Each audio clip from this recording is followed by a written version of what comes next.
I think I'm live. Hello, hello, Zen friends. Welcome, welcome. Happy Friday evening or Saturday morning to those of you on the other side of the planet. Happy to have you here. Excited, as always, see what messages come in from Spirit today and what we can learn uh, from Spirit too, which we always learn so much through everyone else's readings and whatever's coming through. I know I'd learn a lot. So thank you guys for being here and for all the thumbs up already. I really appreciate all the love and support. It's the thumbs up, the like on the video stream is something everyone can do that wants to give a little love to me and to the channel. And you're part of the love tsunami, which helps, send that Zen love out to the world, allowing everyone else to see it too. So thank you guys for doing that. Before we get into everything, let us come back to this moment. We're going to get out of the future, out of the past, out of the chaos of the outside world, and come into a wonderful little bubble of love and peace, laughter and joy. And we'll do that first by taking a big, deep breath in, holding it for a moment, and then slow exhale. So if you want to join me in doing that, we'll do that. And then we'll bring in the singing bowl as well. All right. So let's start with a big deep breath in. Here we go.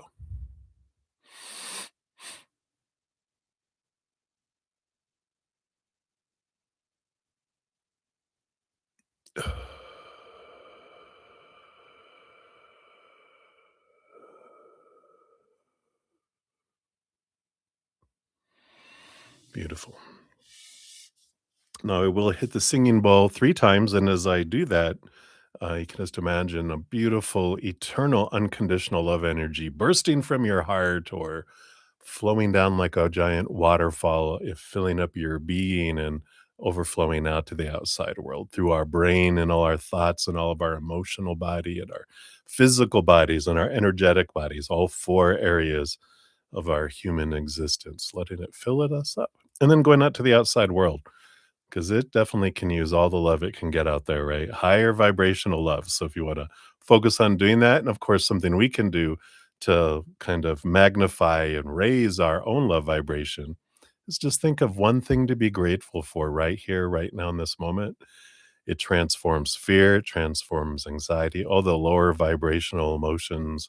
When we focus on gratitude, it immediately starts shifting things for us, opens us up to receive messages from spirit, and we magnetize ourselves too to receive more from the outside world of whatever we're grateful for. So, as I say, it's always a win win, win win, win win, win win, win win, all the way around, right? All right. So, gratitude as we hit the singing bowl, watch your ears, as we never know what this is going to sound like when I hit it. So, beware. All right. Let us begin. Remember, gratitude.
Beautiful, beautiful. Wow, she's singing and singing. I think she's gonna go on for a while, but we will let her go to sleep now, or at least sit down here and watch over us. This powerful energy you can always feel when you guys join and add in your extra energy, just extra tingles that flow through. So thank you for joining me. And so happy to have you guys here on this little adventure together. And if you're new to my channel, welcome as well. We've got a great group of Zen friends with huge hearts and great senses of humor. As I say all the time, it's those are two things that are so important to make this human adventure an easier path instead of a harder one. Because boy, can't we get really overly serious about this adventure as a human, kind of drawn into that seriousness. But when we return to that natural state of joy and laughter that is where we come from, then things feel more smoother for sure. So, welcome. If you want to know how the whole process works of readings, all that information's down in the description box of the video. Basically, free readings are first come, first serve. They're generally 1 to 2 card readings. But if anyone makes a donation, I do honor that energy exchange. I step out prioritizing those. Dive deeper, meaning we spill more tea with Retta Z, pulling more cards for more clarity. And then you also get some sort of fortune cookie, some sort of oracle. We're going to be using the well being cards from Esther and Jerry Hicks. They're the ones that channel Abraham, or Esther does, because Jerry's on the other side. Um, but so that's what you get today. And if you want to make a donation, you can use the super chat at the bottom or in the description box of the video. We do have the Venmo, the Cash App, the PayPal, and the Square as well. And I don't have any set dollar amounts, whatever you give from your heart. I know you're giving what you can. And so I do honor that. Cards are already flipping out here. There's a lot of energy in these cards. I'm going to sit them over here until I finish my spiel because they're just flying out all over the place. They're going to start floating around here in a minute. So that's how that process works. I do understand that everyone can give donations, so I try to get to free readings every session. If 2.5 hours in, I have not completed any free readings, only donations, then I will step away from donations, dive deeper, not dive deeper, but dive into at least 30 minutes of free readings. And and then I will always return and finish up all donations same evening. And after I'm done with all the donations, if there's more free readings to be done, I try to get to those too, depending on how long I've been on and how much energy's in this human body left. So we definitely do that. Also, at the end of each session, I post a pinned comment uh, on the stream listing all the readings completed with timestamps. So you just have to find that pinned comment after the stream is ended, go down, find your name, click on it, and it'll take you right to your reading. It's exciting, right? Oh, you love Abraham and Esther Hicks? I do. I love the knowledge that comes through. Very there's always a little bit of humor, whenever we're hearing from spirit. Theirs is, I love I have a huge sense of humor from very, very dark to very dry, um, and, they're in between all of that, and I love how spirit speaks. If you've ever heard of Bashar too, they're always so funny, how they come through, but I love that. Um, what else? What else? Of of course, if you're, you know, you might notice I'm on an hour earlier than normal. Starting this week, I've changed my days and times to I'm on Wednesday starting. I usually, was not on Wednesdays, so I added a Wednesday evening session. So I'm Wednesday through Sunday on the evenings only. Saturday morning session, having 2 sessions in the same day, I needed to have more of a balance. So I removed the Saturday morning and added a Wednesday evening. Sunday morning is also pushed to the evening. So I'll be on at 5 PM Mountain Time, um, and for my sessions is the start time, to kind of stay in tune and touch with my international audience who this is in the middle of the night or early in the wee morning for some people across the world. In the morning when I post all my social media things that I do regarding my podcast, I will create the stream early in the morning around 8 or 9 o'clock in the morning, my time, Mountain Time, and then you can go in anytime throughout the day and post your comment, for a reading. If you wanna make a donation, you can do that, and of course, you can do Venmo, Cash App, any of those. You can do it anytime during the day. Post your question in there, and then I will honor first come, first serve on those 2 when I arrive in the evening. So I will, track and honor all those, as well. So that way, you might not be able to attend a live sometimes if you're sleeping, um, but, if you're having insomnia and you're an international audience, I might be here. So, thank you guys for all your patience in that change. I just needed to do it for my health and for balance, myself, so, um, that's what, is going on. What else? What else? We do have, of course, if you haven't entered the giveaway, I do have a giveaway every new moon and full moon for a 30-minute personal recorded reading or one of my energetic hedges, if that's what you prefer. And so we do have a link for that. It will always be listed in the description box of the video as well. Any current, the next giveaway or any specials going on are always listed out in the description box. Plus, I have a playlist on my main page called 2026 Winners. I also post in there, probably need to rename the playlist, but it's also the drawings that are available are always listed there too. And it's the newest one's always at the top. So when you open it up, it's right there. What else? The easier path. Oh, I didn't do that yet again.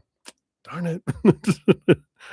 I kept, my the little box I have open to remember, but I had a new, Easier Path come out yesterday, one of my new podcast series, but I didn't put the link for that one. It's about defensiveness, which is it was such a great one there, but, here's the playlist link, so you can go in there, and again, the most recent one will be at the top.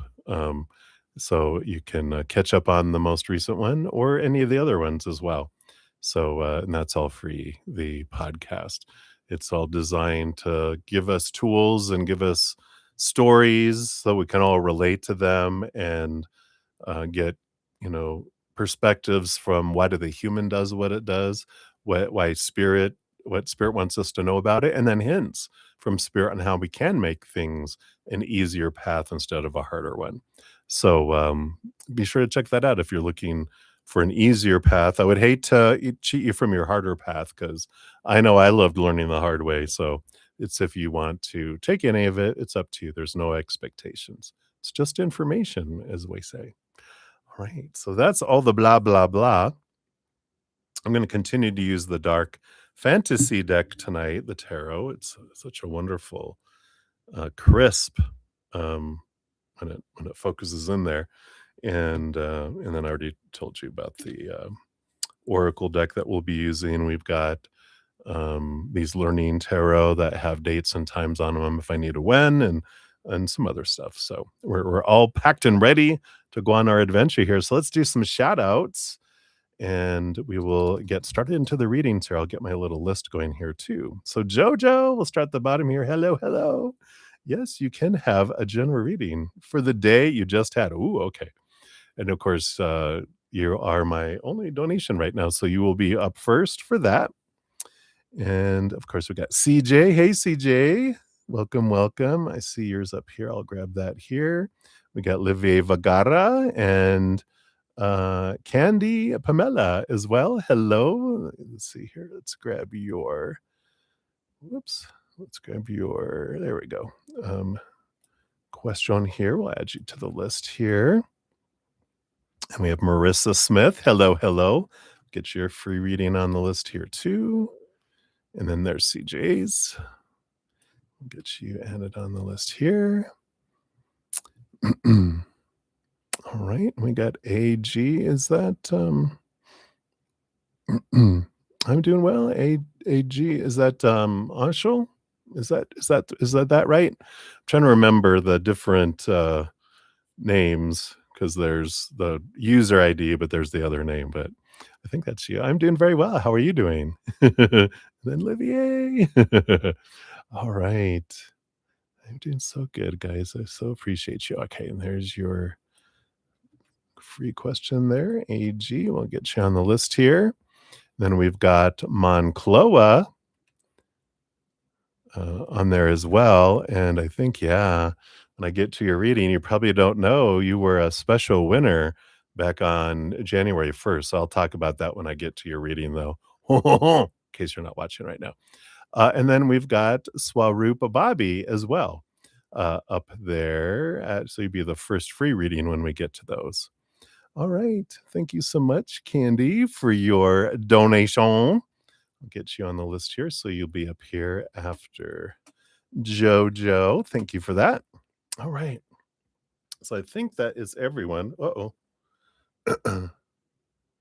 Okay. Just want to make sure. It looked like it was spinning there for a moment, but I think it was just updating on my little tablet here. So I think we are still going good and live. All right.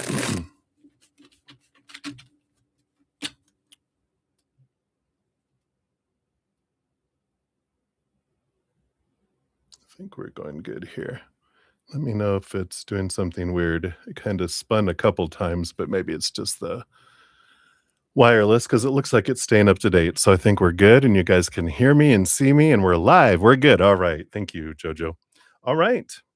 So, of course, we need to do a little cheers and we'll dive in here. Got a little bit of instant coffee here tonight. Going old school. All right. Let's shuffle it up and we'll get into it. Thank you guys again so much for being here. So grateful to have you on this adventure with everyone. All right, 18 minutes even, Jojo. I think that happened last night too, or the night before. But we got 18 minutes even. So thank you so much for your donation. We'll give that a love and a like here. I'm doing very well. We had like it looked like a foot of snow outside from yesterday.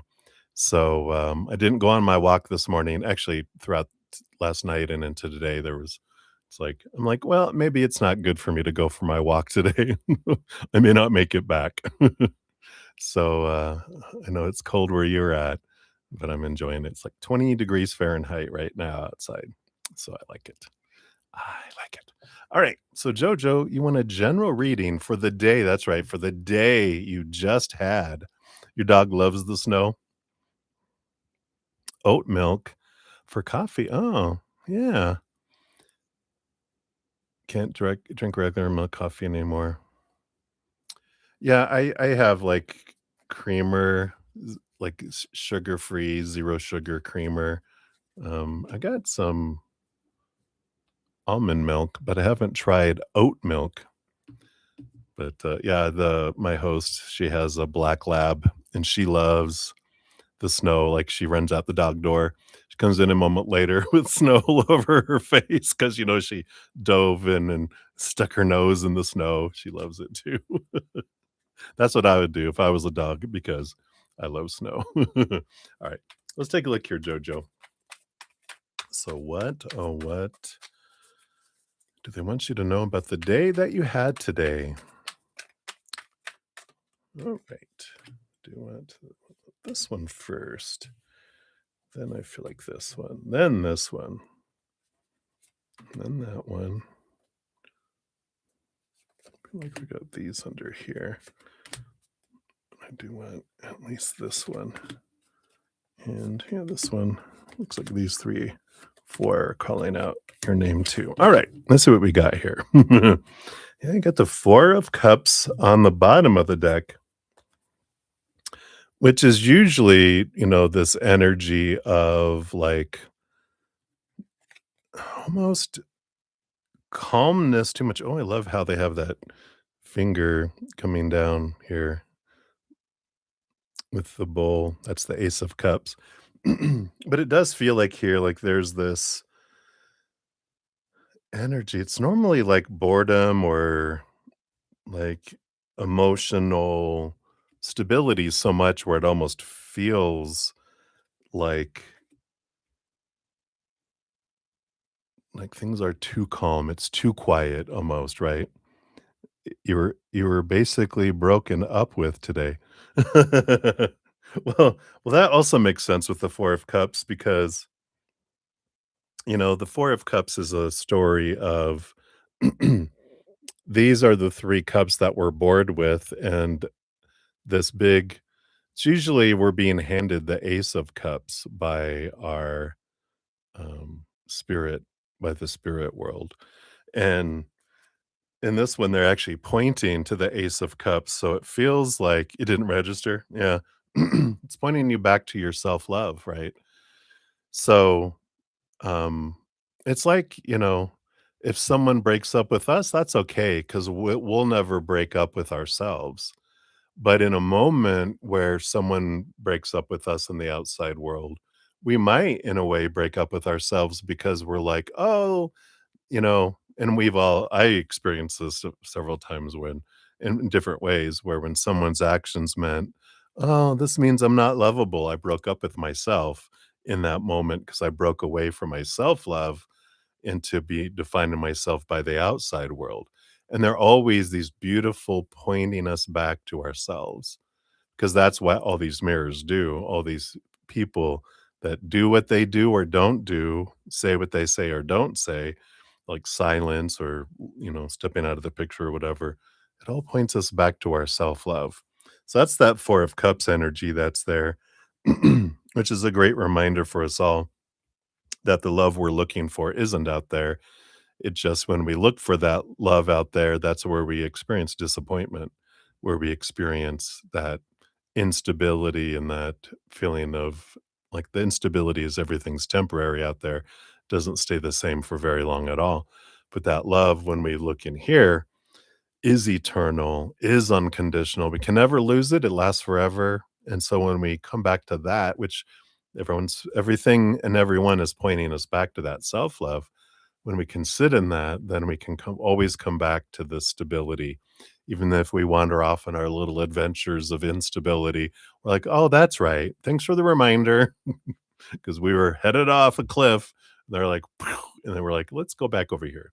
I'm going to go into the little solid concrete, not this quicksand that's out there. So that's the bottom of the deck. Let's see what all these other cards are for here. You got the Queen of Swords. Yeah, there is someone that is a like a compatible person out there for you. Queen of Swords is like someone that just fits like a glove. We've got the Page of Wands, and there's someone that brings this passion, this clarity that comes in here. And what was that? There was a something that I read today. It's like instead of pouring our energy outward, we pour it into ourselves. There's something about that that comes in there. And then the Ace of Swords, yeah. So clarity, seeing things from a higher perspective, gaining that wisdom. So all 3 of these cards are showing us here that when someone shows us who they are and what they're not willing to do or in whatever, it's like that's for us because if there is this person that's compatible, so compatible with us in the future, we're grateful later when someone shows us that I'm not the one for you, is what they're telling us by their actions or non-actions, right? The things that if people will do things that they want to do, and if they don't do something, it means they didn't want to do it. And that's all right. They tell us, I'm not the one. And you're like, thank you for telling me that by your actions or words or whatever. We're like, "Oh, thank you," right?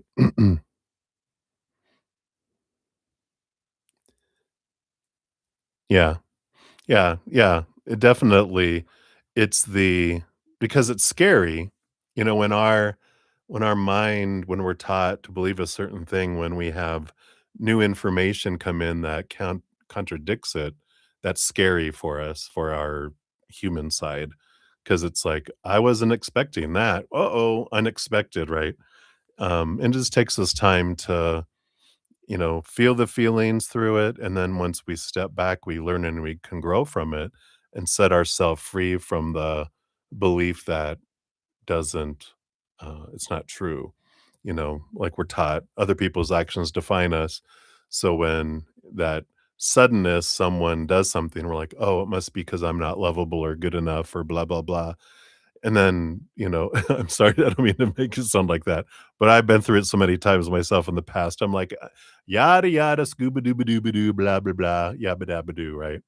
The same old that the world keeps telling us. And then we realize, oh, no, this isn't true. I am worthy of a beautiful, beautiful love. But thank you for showing me what I don't want and that you're not the one that's going to bring that to me. First of all, we find that in ourself, right? Yeah, that's fight or flight, right? We either get sad or we get angry. That's our reactionary. Either pull in and are sad or, get angry and plot revenge, even though if we don't take revenge, we're just like, right. The hissing cat. Let's see what else we got here for you too. We've got the moon. Yeah, we got this beautiful Cancer moon energy still impacting us. Hasn't even been a week yet. So we do have that energy that's here. I think we're still in, I think we're in Libra, that balancing energy right now today. Then you got the magician. So there is a lot of this realizing that you have everything within you to bring about your dreams. That's a big magician energy. Well, two major arcana. What's the third one? Yeah, three major arcana. With the Capricorn, which we're in the Capricorn season, but Capricorn brings in the shaking and the rattling of the cage too. So there is a lot of this stepping into our power, the realization of these beliefs that don't serve us anymore, and the bubbling up of the moon energy too. He was a Capricorn. Yeah, and it's bringing up this, um, clarity through all of this for you to set you free. Yeah, and you have the Four of Swords. So you have the Four of Cups, you have the Four of Swords, which is letting go, being able to rest our mind, and the reason we're able to rest our mind is because they're usually asleep on this Ace of Swords that you got, which is seeing things from a higher perspective, a place of unconditional love and joy and laughter, right? And we're letting go of the expectations, all that opinion that we had, and it keeps showing up for us, and devil card, Capricorn, Saturn return energy, where we start our lives get shaken up to help us realize these are untrue. All that opinion that was the yabba dabba doo blah blah blah that was told us that's not true. It's human opinion. But when you use that Ace of Swords to see things from a higher perspective, that's what sets us free from those thoughts and beliefs. So I like that. Below the surface here of the Four of Swords, you got four cards. So you've got the Eight of Pentacles. Yep, this beautiful transformation that you are, you know, a butterfly. And um but when we become a butterfly, it takes us a while to get out of our caterpillar mentality, because we were caterpillars and we're in a cocoon, and sure, we let a lot of stuff go and we're transforming, and then we're a butterfly. But it's like we just have to kind of realize I'm not the same as I was, and other caterpillars energy doesn't match my butterfly energy, and sometimes I'll revert back into acting like a caterpillar, but I'm a butterfly. And and it takes time for us to realize I'm not a caterpillar no more. So I like that, this transformation. Yeah, the Three of Pentacles. And we got this here too. um this is being true to your authentic self energy, creating your own self, and there's that creativity. You forgot how you were a butterfly with him too. Yeah, and that's all right. Queen of Pentacles, it's a time of mother nature, mother nurture. Again, this kind of empress creativity, turning, this beautiful return back to you, and the Queen of Wands, yeah. You putting your energy into this, into yourself, into your path, into your creativity, rather than investing it into a caterpillar who's just gonna, like a leaf, eat it and poop it out. So, I feel like that's what they just kind of want, just a reminder of who you are and that it's okay, you know, that, caterpillars are moved out of our life, things are moved out of our life on purpose for us so that we can move towards something that's more in alignment with our energy instead of, kind of investing energy in something that's not bringing any fruit. It's, like watering a dead plant. All you're going to do is make mud, which can be fun too, but it's not going to bring you any fruit. You might have, you know, make an apple out of mud, but it's not gonna taste like an apple. That's funny. Alright, let's see what your fortune cookie says here. This is the one here. Look, you got your little bird energy there in the tree there. Oops, these are very there we go. That's so reflective. "There is nothing for me to guard against." Says you exist in a place of absolute well-being. Tell yourself that again and again. Know it. Be the evidence of it to give others reason to believe that all can be well. So I like that. All is well. All right. So hopefully that helps a little bit there, my dear. That is what they have for you. So many blessings to you. Thank you again for your donation. All right. I think we had Cat Mia in the house. Hey, Cat Mia. Good to see you. Got your free reading. We'll get that added onto the list. We have Ateshi Singh. Hello, Ateshi. Get you on the list here as well. And we've got Rocky Mountain Deb Deb. Hey, Deb Deb. Good to see you. You had downloaded during meditation today. Oh, it was about ethereal and life experience and the afterlife experience. Wow. Energy information, a reading around that information download. Absolutely. Thank you for your donation. We'll do a deep dive into that. It's been a good day getting organized, just in a wonderful place of peace. Whoops. All right. So I think I've got everybody here. So we'll dive in more here when you'll be up next. We have Candy up next, and then Deb Deb, you'll be up after that for the donations. All right. So we'll continue here. We've got Candy. Thank you again for your donation. Here's your timestamp. There we go. Let's give yours a love and a like as well.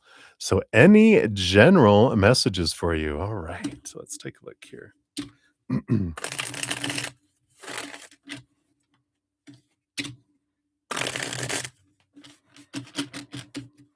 All right. Actually went to high school with someone named Candy way back in the day. And that was when I lived in San Antonio, Texas. And we all went, I think we went for like a senior for someone it was a small school of 100 students from kindergarten to 12th grade. So the whole, like, high school was maybe 15 high schoolers from, like, ninth to 12th grade, but, we, uh, we went to the beach, on the Gulf, and while we were there, there was a song we weren't supposed to be listening to secular music because it was a Christian school, but there was a Candy was it, "I like candy, candy on the beach, there's nothing better," and she was on the beach, we were all dancing to it and laughing, so I just had a flashback. All for you, Candy. Alright. So let's take a look here. Maybe that all means something to you. But let's take a look. What do they want you to know? General reading here. What do they want you to know right now? You borrowed it. Identity theft. But that what a compliment though, right?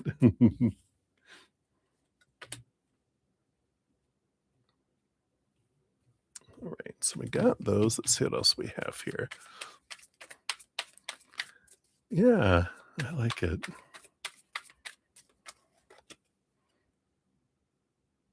You were in Miami? Oh, I love that. The beach energy coming in, right? All right.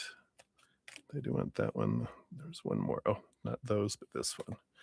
All right. Let's see what we got going on here. Seems to be some little steps here. Got like 4 little sets of cards, so we'll see what all this is about. The bottom of the deck, though, which kind of talks about your overall energies, it's just funny, we got the 6 of Cups, which does have to do with either childhood emotions coming back or younger emotions coming back. I don't feel like because this can be like past life energy or someone returning, but just because of everything we were just talking about that they brought back to mind of, memories from back in the day, I feel like this is emotions that are coming back to the surface from childhood. That's something that's been especially with this super moon. Oh, you're in Canada. You're freezing. I know. I'm in Colorado, which is where I was before we moved to Texas for like 16 years. I still tell people I'm cooling down from living there. So maybe you'll be still cooling off from living in Miami. um, but I do feel like there is this. We had that super moon in Cancer that was just last Saturday, and there's this energy of a lot of emotion that was activated and bubbling up. And I feel like there's a lot of that that's been coming up, maybe in your dreams too, and things coming in. So let's see what we have here, what these 4 little blurbs are. Your first one is the 7 of Swords and the Devil card. Yeah, so definitely some old thoughts and beliefs, maybe some like feelings of betrayal, of being lied to, with the 7 of Swords and the Devil card coming in, because this is all about shaking and rattling of some long held beliefs that are also being transformed. Some feeling, again, betrayal, cheated on, or lied to kind of energies that are bubbling up. And it's the setting free kind of energy that comes with the Devil card. We're in Capricorn season, which is what the Devil card is, ruled by Saturn, and it's this freeing up of the mind, the shaking loose of some beliefs that were formed because of feeling betrayed, feeling abandoned, feeling, lied to, deceived, whatever those may have been. Under the surface of those two, yeah, we got the 8 of Cups. So there is this walking away from emotions and relationships that don't serve anymore. And so there is this kind of final release energy. I feel like this is coming in with the 6 of Cups. It's arising. So it did like the original. I don't know why they wanna call it the original sin was when we were younger, and then it was just echoed again at different parts in our life, but the original thing, the original hurt, the original betrayal, the original thing happened when you were young. There's this beautiful release energy that's coming in with this right now, and it's time to let those emotions bubble up, feel them, embrace that inner child, and give them all the love and all the support that we didn't get as a child, because no parent ever every any human parent, they didn't no human child's ever gotten the unconditional love, unconditional attention, unconditional acceptance, unconditional time that it wanted, but now we can go back and be that beautiful, loving parent to our inner child to help it kind of change its mindset, realizing you are loved and I love you, you know? So I love that. The second little group, you have 2 cards. You got the 3 of Pentacles up here, which is this creation energy, but really a strong energy of I'm going to create what I want. I'm going to be true to my authentic self. I'm letting go of a lot of this fear of punishment, or losing support, and I'm gonna be me. And I feel like there's this energy that's coming in because I feel like there's this I'm gonna be me, but who am I? Because I feel like all of us humans, we get all this opinion on who we're supposed to be and should be and need to be, and we reach a point in our life where we're ready to, break away, but then we're like, "I don't know who I am." When I clear off the table of all these opinions, I feel empty, and I feel like you're in this discovery of, "Who am I?" energy. Yeah, below the surface, underneath all that, you have the Queen of Cups, the ruler of emotion, the master of emotion. Queen of Cups she holds 2 cups because all queens get a portion of water, and she rules water, so she's double water, which makes you in tune with your emotions, following your intuition, following your heart, not the mind that tells you all the stuff that you're supposed to be, but following your heart. So I feel like there's a big activation here of desires and clarity coming from your heart on what you're being drawn to, and your mind has been battling. I feel like there's conflict between the head and the heart because until they get aligned, there is this battle because for so long the mind has been bullying the heart. But when the heart goes, I've had enough, right? And it stands up, then there's bam, bam, bam, bam. But then eventually we step in the observer of who we are, our higher self, the connection, our soul. We step in and go, wait, stop, you're fighting. And you're like, let's hear what the heart has to say, mind. You've been ruling things for a while. Let's listen. And it does. And I go, instead of bullying them, mind, I want you to support them. And like, well, as long as I have something to do, the mind will then help support what the heart wants instead of trying to control it and bully it. So I feel like you're in this kind of transformative here. Number 3, you got this 4 of wands, this joy and celebration and focus on, you know, celebrating life, but this is a marriage card too, and I do feel here that, wanting to be in a relationship, the definition of, what marriage means, the expectation of who they're supposed to be, what they're supposed to bring into a relationship, how it's supposed to start, unfold, end up with, what the outcome, what it's supposed to bring me, what I'm supposed to bring into it, who I'm supposed to be, back to that identity, right? But I feel like there's this evolution that's happening with all of that opinion going, that's what I know we've been told it's supposed to be, but what do I want? And underneath all of that, you do have the Empress, which is Mother Nature, Mother Nurture, creating, birthing, abundance, nurturing. But a lot of this is coming back to you energy again of, I get to decide. And there's a lot of emotion under the Empress. She rules over all 4 queens. Like I said, all queens get cups. So that's 4 parts cups, and then the Queen of Cups adds another one. So that's 5 parts emotion, and then 1 part earth, 1 part air, 1 part fire. So a lot of emotional energy below the surface, but I feel like this is all gaining clarity around, we start fearing, I'm never going to find someone to be married, or, I want to be married, I need to be married.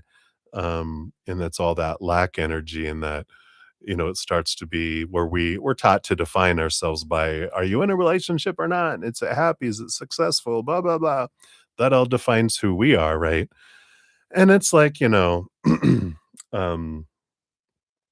it's like, um, releasing all that and going, "What do I want?" And I get to decide that. And it feels, rather than like we're below in the negative trying to get up to, meet get up to 0 to match this expectation. Instead, we're clearing away all that mental congestion and just celebrating what we have, and then it's free and it feels more abundant with all of that.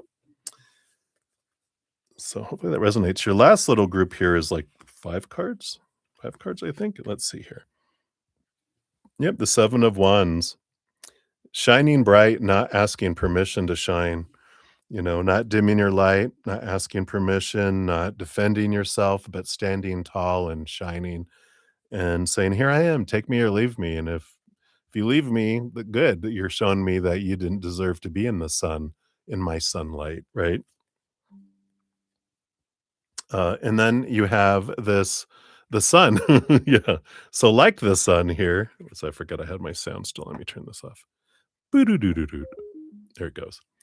Um, but you have the sun. So there is this shining bright energy. Like, I'm gonna be me, I'm gonna shine bright, and if someone can't handle it, they need to put on a giant sun hat and sunglasses and sunscreen or get in the shade or get in the cellar, but I'm not gonna dim who I am. I'm gonna shine bright, and the individual who can stand the heat will be the one that's for me, because 'cause I'm not gonna dim my light and then meet someone and then shine bright and burn them up. Or, "Ps ah, yeah, yeah, yeah, ow, ow, ow," we're gonna shine bright, and then those that can be in our light will be the ones that can do that, so I like that. We also have the 6 of Wands. Yeah, and the Sun is a very big victory card too, and the 6 of Wands is victory, movement. Again, the standing out energy, sorry, let me bring it back up here. They're actually on a horse. Everyone else is down below cheering them, but that's the same thing, like the 7 of Wands, the 6 of Wands, the Sun, they're all up above being seen and standing out, and I feel like if it's relationship energy you're really wondering about too, this is when you're being true to your authentic self and shining bright, that's when you meet the person that gets attracted to you because of who you are. If you're trying to be someone else, then you don't stand out to them. You kind of just, are, you know, um, blending in with everyone else.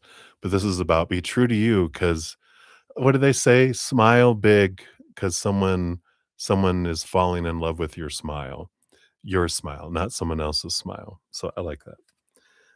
You have the Knight of Cups. Yeah, so there is movement of romance, there is movement of love that comes here in the future, but this comes after you're again standing true to your authentic self. And another big abundant card with the Page of Pentacles, which is about new opportunities that open up in the future. So I like this. So this journey of discovering who you are by letting who you're not fall away. Because it's not about becoming someone else. It's about removing the obstacles that we form as we're growing up that stand between us and who we truly are because of everyone else's opinions and blah blah blah, all of that stuff that we take on, expectations of who I'm supposed to be and should be and need to be and have to be and must be. But we're perfect, beautiful sons, and as we remove the obstacles, then our bright light shines forward instead of being covered up. So I like this for you. I feel like that's what they want you to know. And let me get you your fortune cookie here too. Just putting all these cards back into the deck here. So what else we got here? Right. Nope, none of those. All right. I feel like this is the one here. Oh, wow. I love this. So it says, I inhibit no one. We each create our own reality. And on the back, it says, as you find vibrational harmony with your desires, you are never inhibiting or preventing anyone else from living what they are creating, but you are controlling and creating your own reality. I love that. Not, it's kind of reinforces it is I'm not trying to create a reality that everyone else wants me to create.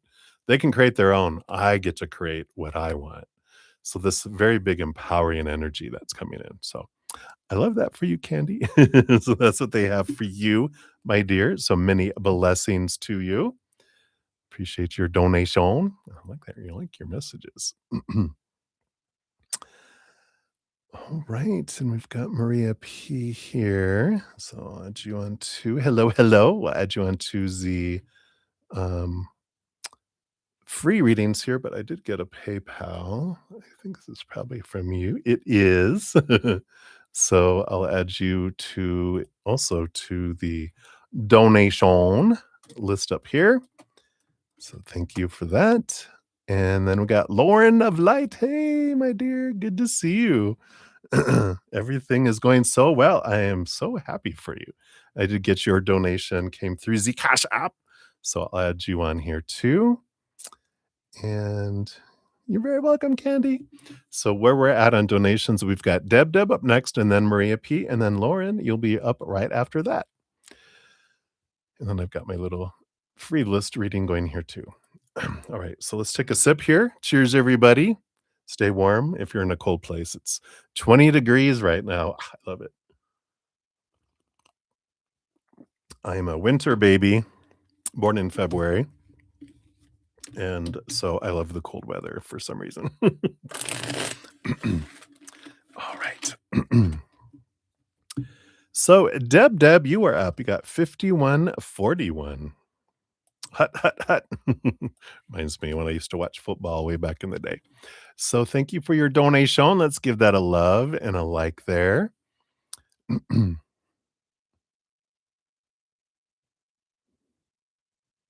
Oh, excellent. Absolutely. I will wait your dragon. Wait the dragon. So you'll be seeing me wear it when I receive it. So thank you so much. You're so sweet. Let's see here. So, the download during meditation today, yeah, there's just some very amazing energy that's going on. It almost feels like reality has changed. Maybe we changed timelines or something because I feel like things just feel different. They just feel different. So, I started using that little frequency generator a few nights, using different, megahertz while I sleep. Dreams, which my brother said that would happen. So maybe something is changing. All right. Let's take a look here. So, it was about the ethereal and the life experience and the afterlife experience. So, wow, giving energy information. So, reading around what information got downloaded. All right. Let's take a look here and see what. All right. Thank you. Okay. Wow. Okay. Look out. Don't want to lose an eye. These cards are just flying out. I do want this one. Do we want all these? Yeah, they do want all these too. So we'll do that. All right. So, um, these go like this. Okay, I got you. So the bottom of the deck, you've got the Two of Pentacles. There's like this as above, so below energy that's going on with that infinity symbol on its side. And it is like, oh, it's funny. Underneath that, you do have the High Priestess too. Underneath there, which the two different black and white, it kind of represents that reality, right? It's all energy. Yeah, we shape the energy around us. That's so funny because they kinda looks like they're shaping reality, right? Um, and I like this, again, there's this connection with the spirit world and realizing, um, that, like you said, the as above, so below, it's all the same. It's all vibration. Everything's vibration. Even like the frequency thing, but that's what it is. Everything is just vibrating at different levels. And they're reminding me of, and I know you've been with me long enough, it was like an older podcast, one of my other ones. We probably talked about it when we had praying mantis sessions too, where, um, its creator had a thought that they wanted to see themselves, and immediately we extended to look back. It's like we were an extension of creator to look back at ourselves, but we had to go to a lower vibration in order to seem separated, and then, just, um and then we also, because we're mini creators, we're like, "Well, you get to see you through our eyes looking back, we also wanna see us in the same way, so we created all these billions and billions and billions, quadrillion little expressions of ourself to look back at ourselves, but at all these different vibrations too. So I love that. Before, here, and now, and after. Yeah. It's all a circle, right? It's not linear. Time is a circle, and there really isn't time. Existence is a circle. We're experiencing all of this at the same moment, and continuing to experience it over and over. I love that. The other cards you got here, you got the Hanged Man, which makes sense, seeing things from a higher perspective. And here is this, it's almost like we are this the way spirit showed me, it's like we're a drop from the creator, but we're still kind of we're connected still with them. But then there's like, like a you remember the old green slime when it first came out, and it's this long, green slime? Well, that's the way they showed it, but not green slime, but it's like this, you know, um, it was a beautiful, long, all these different vibrations, but it's like an extension. It's like we're stretched out, like Stretch Armstrong, that, the toy that you could stretch them out. It's like, yeah, we're stretched. And that's what this reminded me of, is that we're stretched down and we're dipping down into humanity, which is one of the lower vibrational experiences. But it's because we wanted to see things from this as well. You explained it to Bob. That's great. King of Pentacles, ruler of the physical world, next to the Six of Swords, the mental world, the transformation of thinking and learning. Um, and and that's part of what we wanted to do. We wanted to see things from this perspective at the low, look up at the perfect mountain of who we are. We talk about that, right? How there's different expressions that we experience. Humanity's on the lower level, so we wanted to come down to this lower vibration to go, look how tall we are. When we're up on the peak, we can kind of look down, but it's hard to see how high we really are till we're on the bottom looking up, going, holy cow, look how big we are. And that's one of the big things we come here to experience. Below that, we do have the Knight of Wands. Yeah, this adventure, this journey of understanding our vibration, stepping into our power, which kind of fits into all of this, right? When we're getting this awareness that, like we shape the energy around us, like you said, we are on that quest of understanding that I'm not on a out of control drama train, or that the universe is just unfolding and I'm just going along with it. It's I'm creating. I'm a creator. I'm a piece of creator.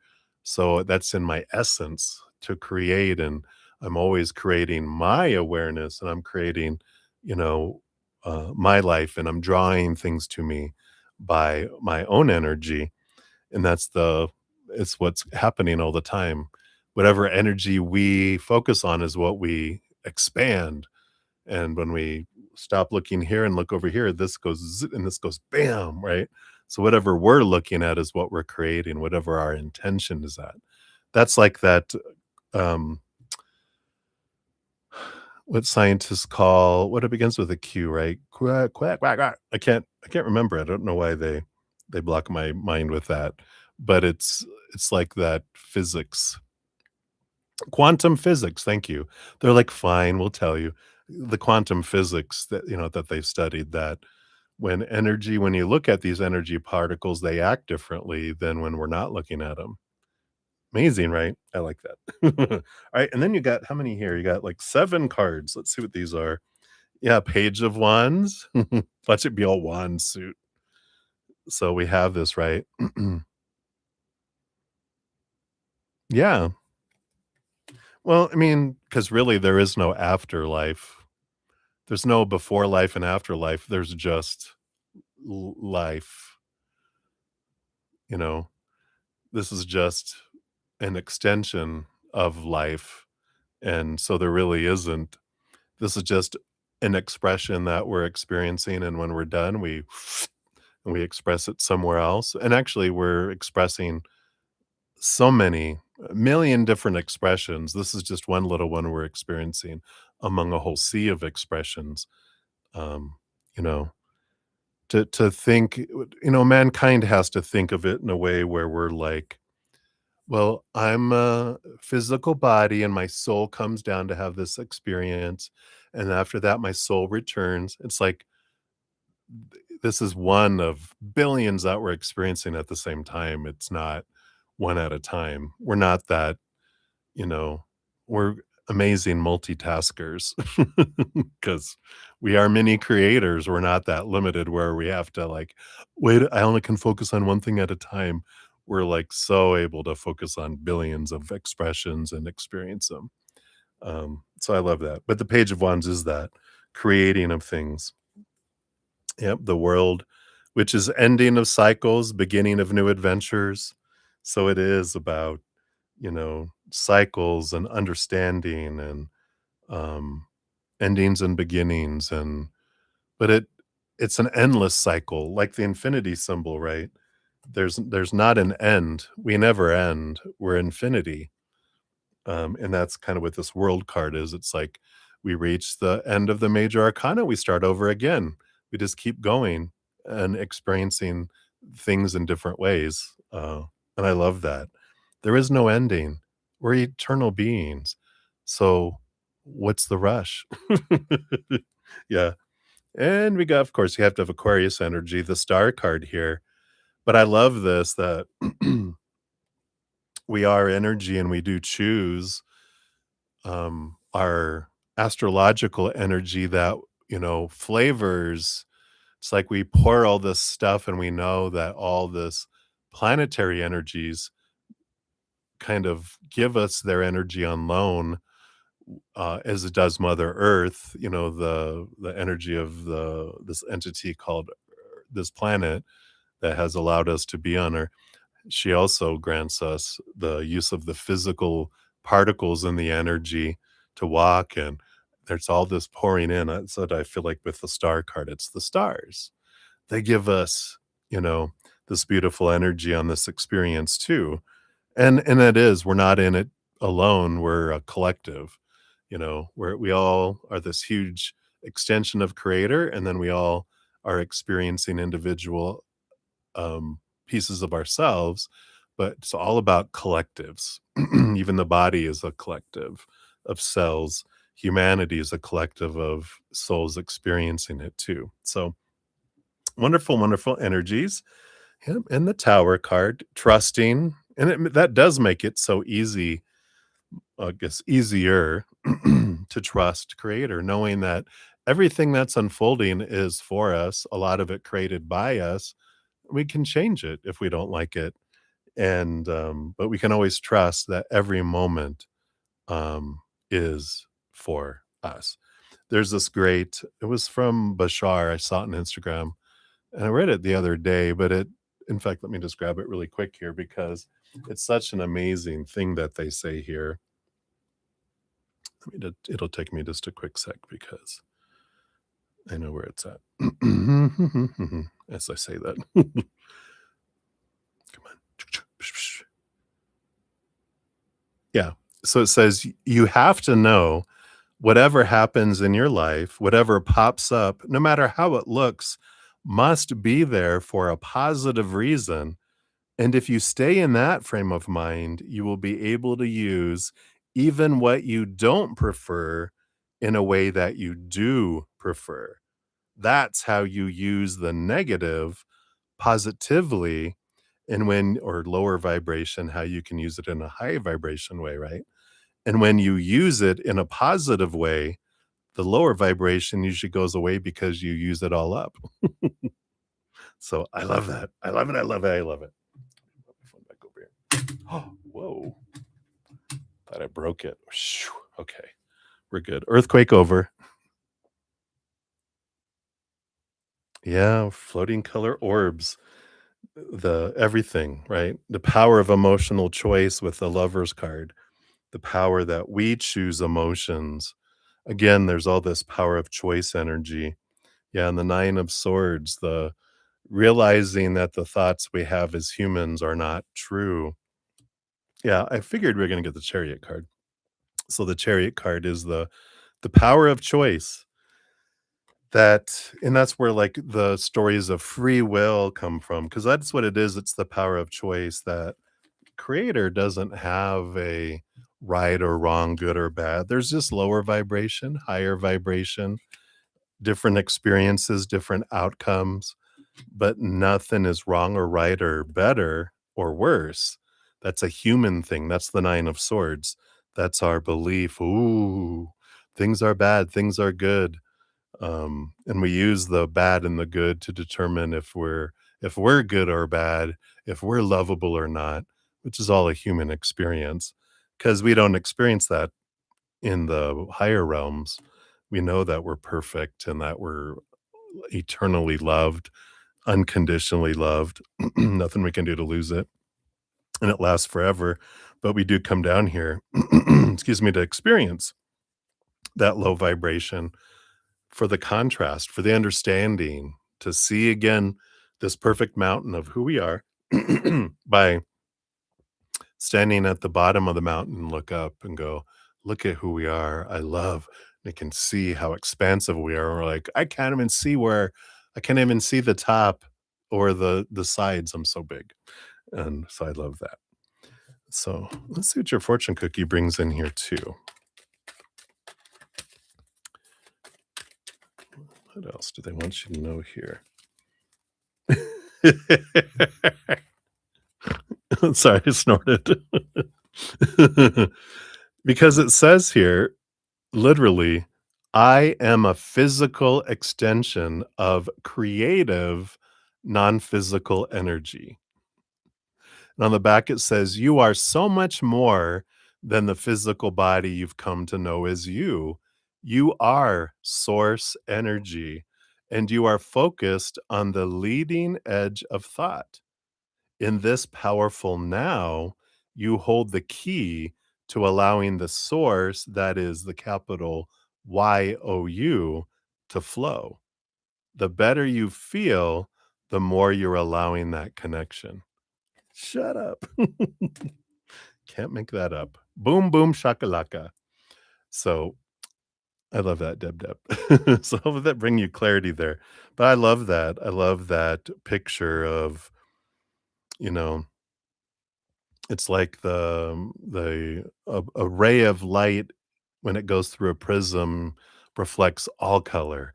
The color black contains all color in it. It's just like it's all about everything is within everything, right? That there is no true separateness, but we want to experience what it might feel like to feel separate. That's why we enjoy this wonderful adventure of humanity.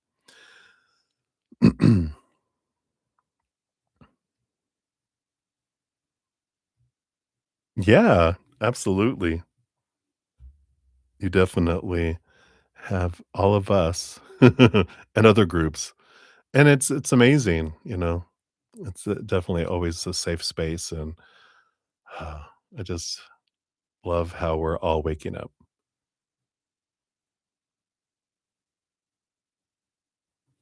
If I'm hearing something weird. Anyway, it's like a tick, tick, tick, tick, tick. It's probably the fan on the computer. I'm like, "I'm starting to hear things." Yeah, that final card. Boom. Alright, so that's what they got for you, my dear. Yeah, verification, that's a good word for it. It's like, "Yep, I love it.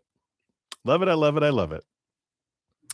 So, thank you again, my dear, for sharing that, and, definitely, I we could talk about that all day long, right? Alright, so many blessings to you, my dear. Let me see here. We had some others come in here. We have Brenda Globy. Hey, Brenda, Brenda. Got you added onto the free list here. We have Asuna. Hey, Asuna. Good to see you. Get you onto the free list here as well.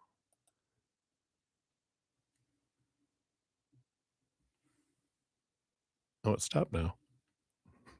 As soon as I moved forward, it was like, it stopped. The I stopped. All right. Okay, we are good to go. So, we'll continue on here.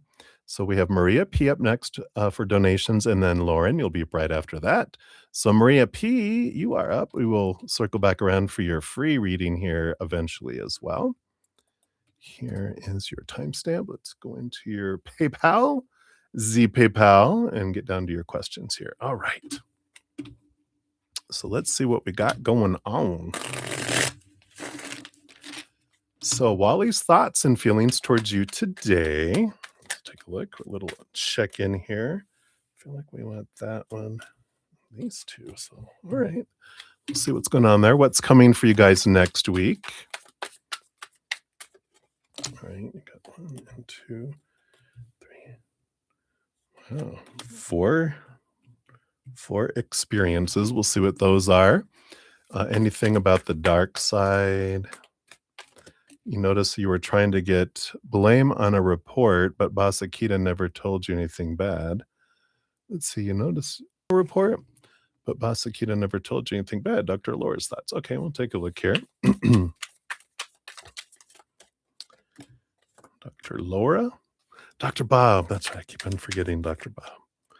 Okay, Dr. Bob. Boom, boom, boom. And on your work email, so Dr. Laura thoughts on Dr. Bob on work email. Okay, we got those. And then just work for you in general. Okay, got that there. All right. So Wally's thoughts and feelings. Got the Ace of Cups. So there is this happy, happy love energy here coming in here. So we like this here. Ah, boom. I love that, Deb Deb. There you go. Right? Two to go. And then we've also got the Five of Swords and the Page of Pentacles. So there is a little bit of energy here of I feel like he's trying to avoid conflict here with the Five of Swords because the Page of Pentacles is the next opportunities, and he's looking at I feel like there's this, and I feel like the conflict isn't between the two of you. I feel like that's between his head and his heart because he's trying to create new opportunities in the physical world between the two of you. Um, and I like this Ace of Cups. It's like I'm trying to spark more emotion between us. This is his thoughts. It's all about, you know, a a new a new emotional state. It's like starting um it's not like starting over, but it's like reaching a point and then you're taking the next step, in sharing heart and sharing emotional energy. And they are spending a lot of you know, their heart wants to do one thing, their mind wants to control things and to have it unfold in a positive way. So that's why he's kind of conflicted and going, how am I going to make all this work? So a little bit of frustration around that, but it's a healthy frustration, I feel, because if we didn't care, then it would be like, but he cares, and that's why he's frustrated because he wants to bring you everything that he feels you deserve. So I like that. Next week, you've got a Knight of Pentacles.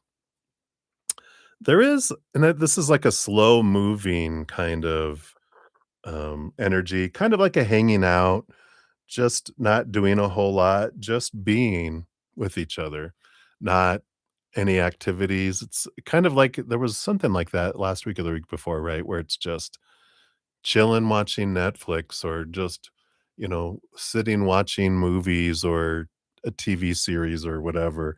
And you guys are just chilling. There's like no like um how would you say that? Not there's like no need for action and everything. It's just sitting and being in with each other. So I like that.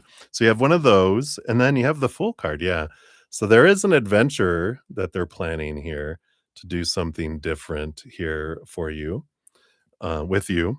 Um, so I like that. It would be like, you know, kind of a surprise kind of thing where they're like, I want to take you somewhere. And you're like, where? And you're like, you'll see, and you're like, "Uh-oh, are you a serial killer?" No, I'm just kidding, because it's safe. So I like that. You also have the Queen of Wands. This I feel like is something that you wanna do, something that you initiate, which feels kind of passionate because it's energetic, it's wands, it's fire energy. So I feel like there's a passionate get together. We'll leave it at that. And then another time, Knight of Wands, which they're activating, getting together for a little bit of fire time. So there you go, balanced. 2 hot dates, and 1 adventure one and 1 just a chilling, date is what I feel here, a get together. So 4, I feel total. And then, what about updates on the dark side? Yeah, the 10 of Wands, there's a lot of energy that's being invested here, and this desire to change it from burden to blessing, you know, meaning the end being the 10 of wands too. So there's action and energy being invested in it, but I don't feel like there's any huge update on that. Dr. Laura's thoughts on your work email. Got the 6 of Pentacles, the High Priestess.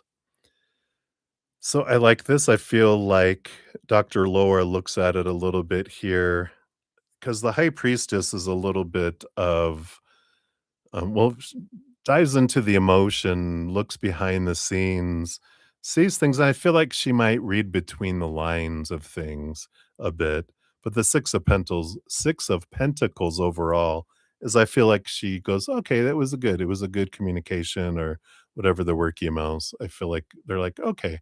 But I feel like they read between the lines of things, like they intuit and read more that's there sometimes. So clarity is very key in communicating with them because I feel like they do look between the lines sometimes. Nothing negative because the 6 of Pentacles is an equal giving and receiving. It's abundant type of energy there. So it's a positive energy overall. Dr. Bob, yeah, the 8 of Wands, which is a fast moving communication. What else? The death card. He wants to fire you. I'm just kidding.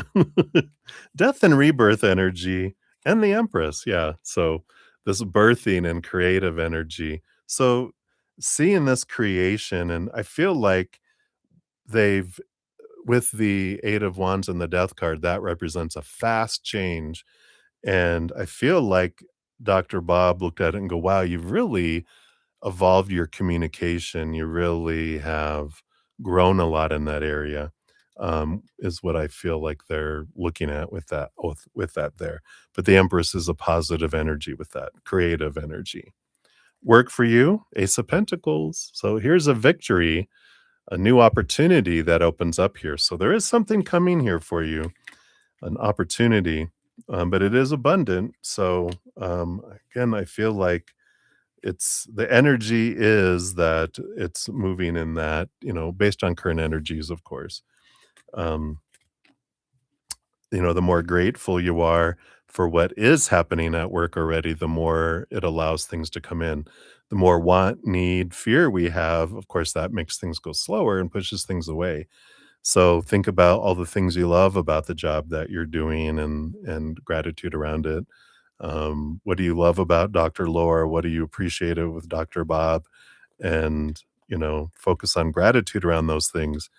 Um, then again, those things grow rather than focusing on fear of what they might think or things we don't like about someone because then that just grows, right? All right, let's take a look here.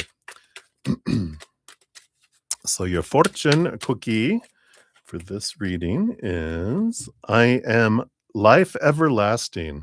I am an eternal being. Yeah, I like this reminder because why are you in a rush, right? It says you cannot die. You are an everlasting life. In grace, you may choose to relax and allow your gentle transition back into your non physical state of pure positive energy. Your natural state is foreverness. So when we remember who we really are, we're these eternal beings, how and this is one of the experiences that we're having, then we don't, get so caught up in, "Oh, I gotta get here and this has to happen and blah, blah." We can just enjoy it and flow through this beautiful life and focus on what we love and have that grow and change too, right? So, I feel like that's what they have there for you, Maria. So thank you again for your donation. I greatly appreciate that. So many blessings. All right, let's do a couple shout outs. We'll have Lauren up next. Then we got Moonlight. Hey, hey, thank you for your donation. You'll be up after Lauren. And we got Delcy Joy in the house. Hey, Delcy, good evening to you. And I don't see a question from you yet. So if you popped one out, I don't see one here yet, just as an FYI, in case you did. Sometimes YouTube will choose to keep it a secret between the two of you and not share it with me. All right. So let us dive in here. All right. So let me shuffle up here. We'll take a sip. Cheers, everybody.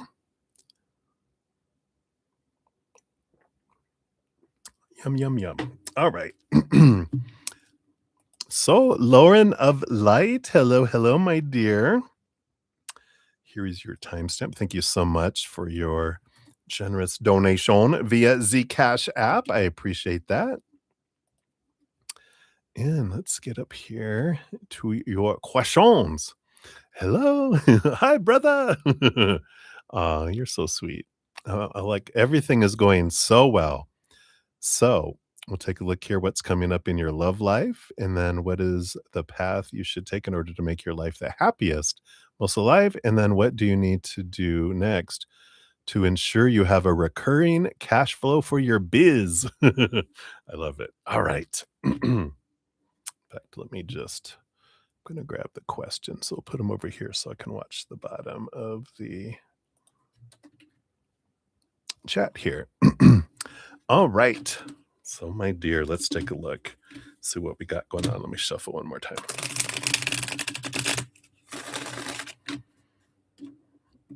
All right. What is coming up in your love life based on current energies? What's coming around the mountain here? All right. We got this. We got these. We got this. And we got this. We've got these. This. Oh, a countdown. All right. Let's see what this is leading to. Hello. All right. Well, when we on the bottom of the deck, when we get something, when it's especially about a love, energy, we've got the King of Cups. It's one of the Queen of Swords, King of Cups. Both of those are like a balance between head and heart. It's a very compatible type of energy, compatible person as well. So I love that.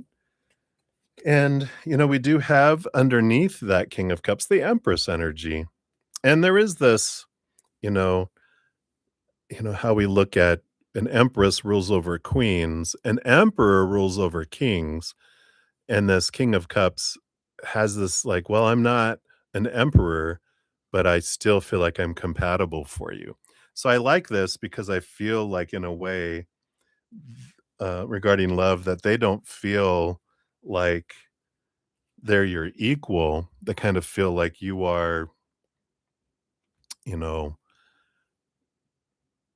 more than them in a way.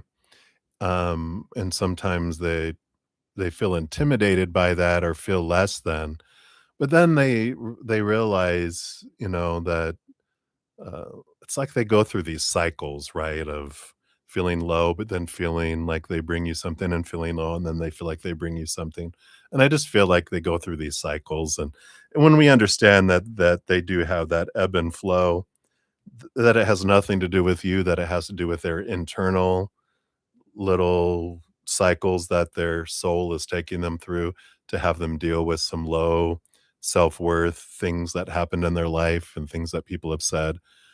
And then you send a message and they're just like, God, I love you know, because you just know what to say in the right times, and you follow your intuition and reach out to them at those perfect times too. So I love that. Let's see here. What else is unfolding here? You got the 9 of cups. Yeah, there's this dream, emotional dream come true energy that's coming in here. We like that. Get me all choked up. Just kidding. Then you have the Wheel of Fortune. Wow. And the Knight of Swords. So, there is this beautiful, of course, abundance that comes in with the Wheel of Fortune, but it also tells you that everything that happens is for you. It's the tuna for you. And I feel like that's what comes in here. The Knight of Swords is the quest of seeing things from a different perspective.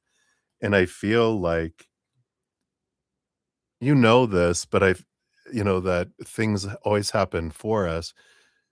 But when we get drawn into the situations and experiences that shake us and rattle some long held beliefs or make some old emotions bubble up, we're like, ah, God, why is this happening to me? And then we calm down and then we're able to look at and go, oh, why did I want this to happen for me? And I feel like there's this wonderful, you know, like what's coming for you with love, right? Is more of the growth, that happens from it, but it's for you. And I feel like since you guys have met and everything that's been going on, that, you've learned so much about yourself because of this beautiful mirror that can be frustrating. In the beginning, very frustrating. Now, just a little bit frustrating where you're like, huh, okay. Um, I like that. I like it, that it's there. It's funny because they're like it's like an itch on your back, and this is one of the greatest tools, a gift everyone ever gave me. There's this thing that you can just, "Ah, ah," and it's like now it's not like a feeling like a knife in your back, it's just an itch, and you have the tools to scratch it. It's not like you have to rub yourself up against a wall like a bear against a tree to scratch its back, right? Now it's like, "Oh, I can just scratch that irritation and it's okay." And I like that. I feel like you're also a lot of what you're learning about how far you've come and how much you've grown through the relationship yourself. And if you truly take a look at them, you know that they've grown too. Um, let's see what else we got here. You have the 2 of Swords.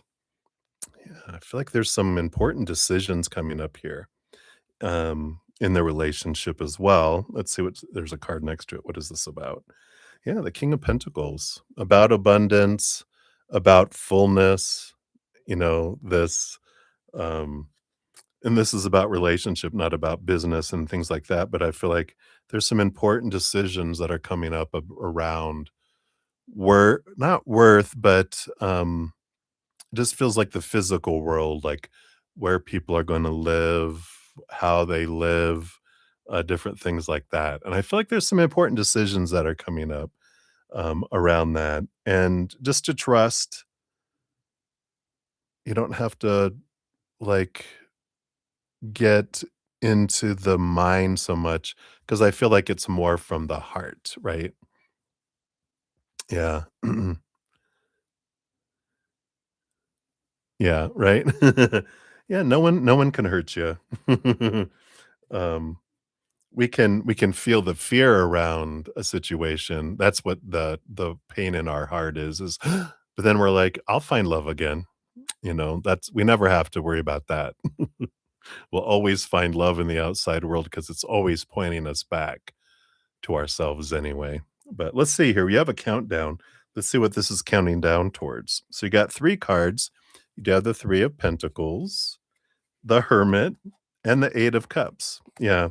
So there is this energy here of kind of like this is where you're both at, which you're feeling alone.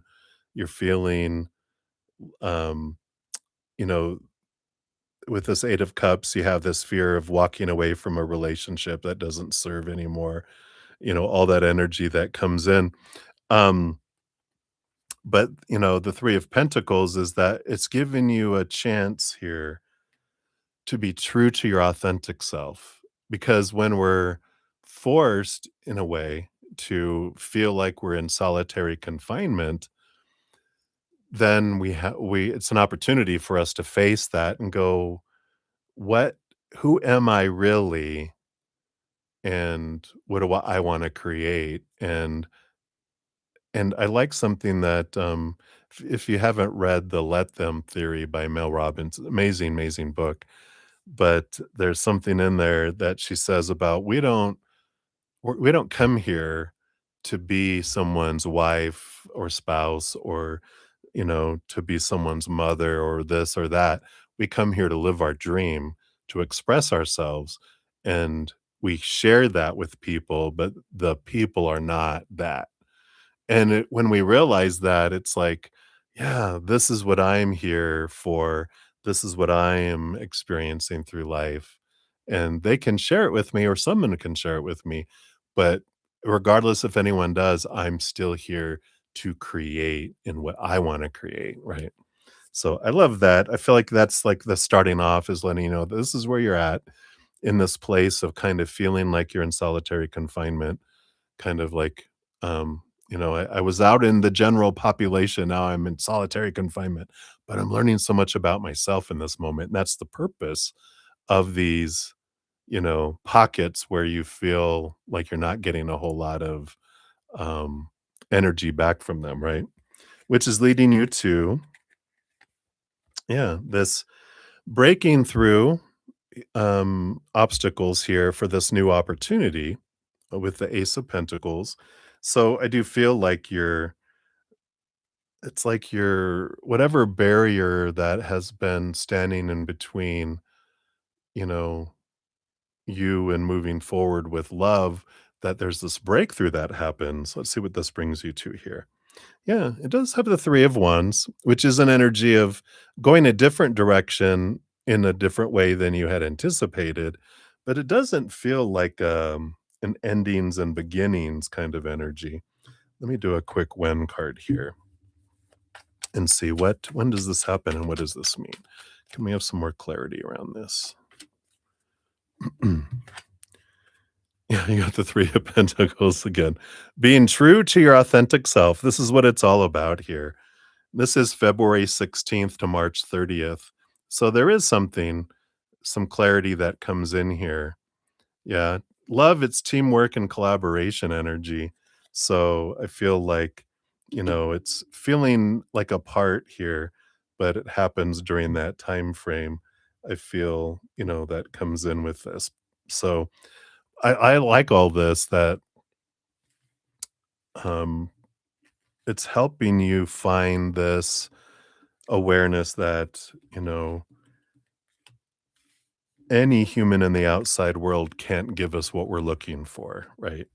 It's because what we're looking for is our inner love, not a conditional, temporary love of a human in the outside world, because humans pass away. So that human character isn't an eternal being. The actor behind that character is eternal, but that character isn't. The movie ends and that character's gone. And then we go on to play different characters in different movies, right? Um, but it's realizing that the external world is temporary and that the what we're looking for is in the inside. And doesn't mean we stop wanting love in the outside. We just don't need it. And it becomes above and beyond extra instead of that which we're looking to fill us up. We're realizing you can't fill me up.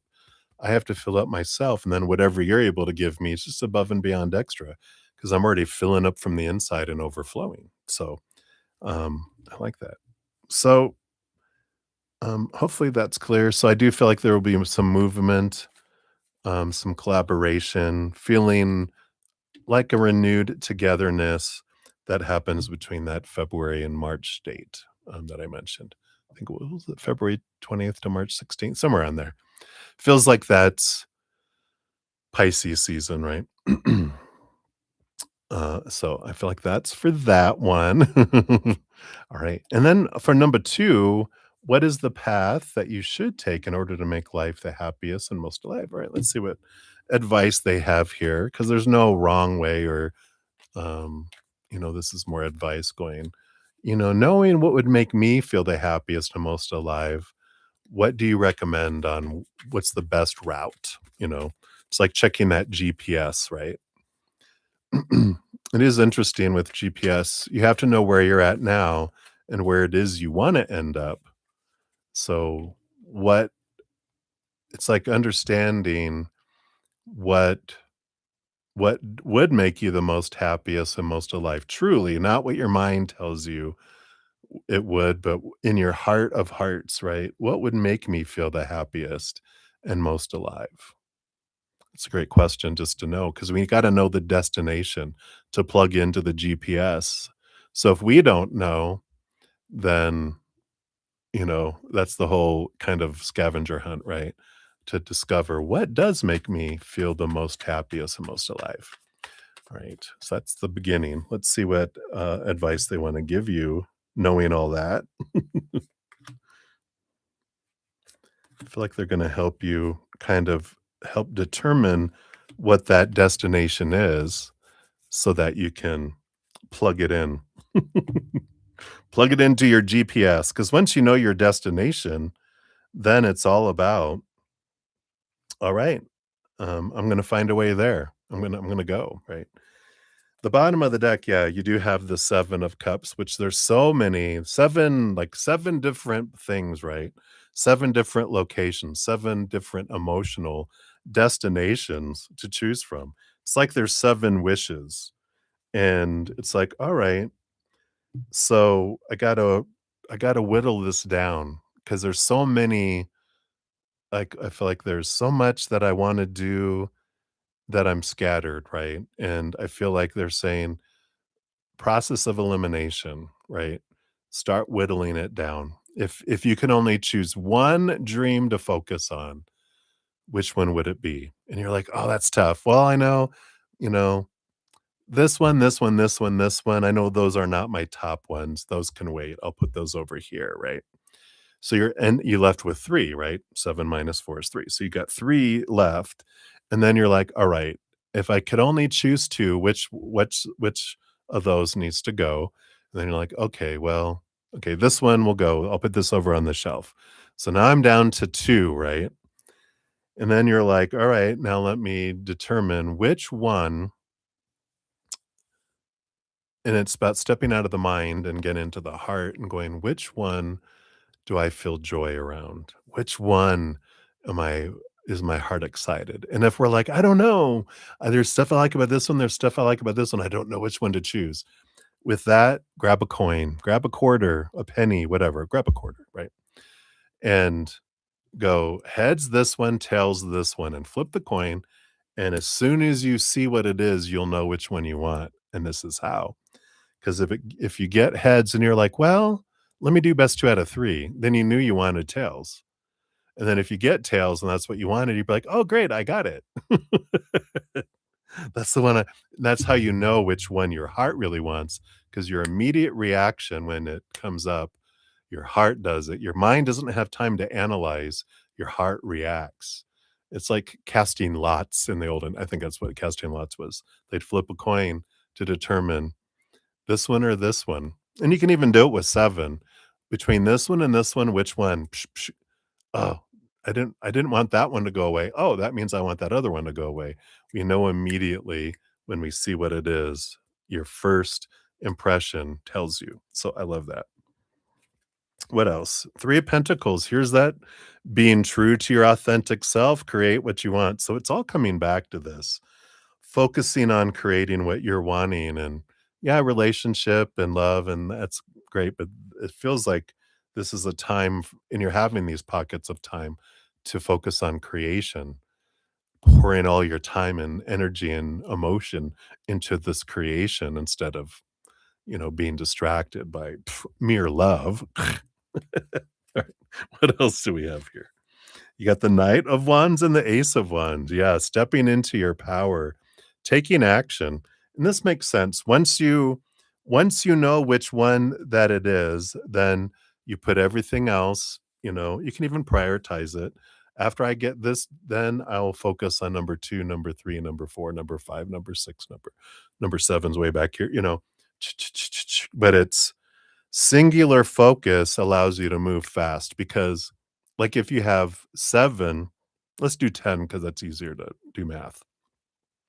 If you have 10 little things, they all can move up 1 at a time, and you have 10 energies to give, and if you have to split it among 10 things, you just move up very slowly in these things. But if you get rid of 9, then you can jump up 10 spaces, 10 spaces, 10 spaces, right? Instead of having to, do it. They're showing me like backgammon, where you have one little token left and you can use your roll of your dice to focus on that one that gets it to the end instead of having to move all of those pieces, right? So interesting that they brought up backgammon. You also have the Wheel of Fortune, yeah, and all doing that allows you to move forward and allows the abundance. Here's that 10, moving forward 10. The Wheel of Fortune spins and moves forward here. So that, you know, that's what happens here is singular focus, but the first thing is, what is my destination? And then I can and focus all my energy on that one thing. And that's how you are the most happiest and most alive because you need movement, you need action, you need to move forward. We also have the year of the fire horse that starts in the middle of February. So we definitely have this, right? Yeah, there you go.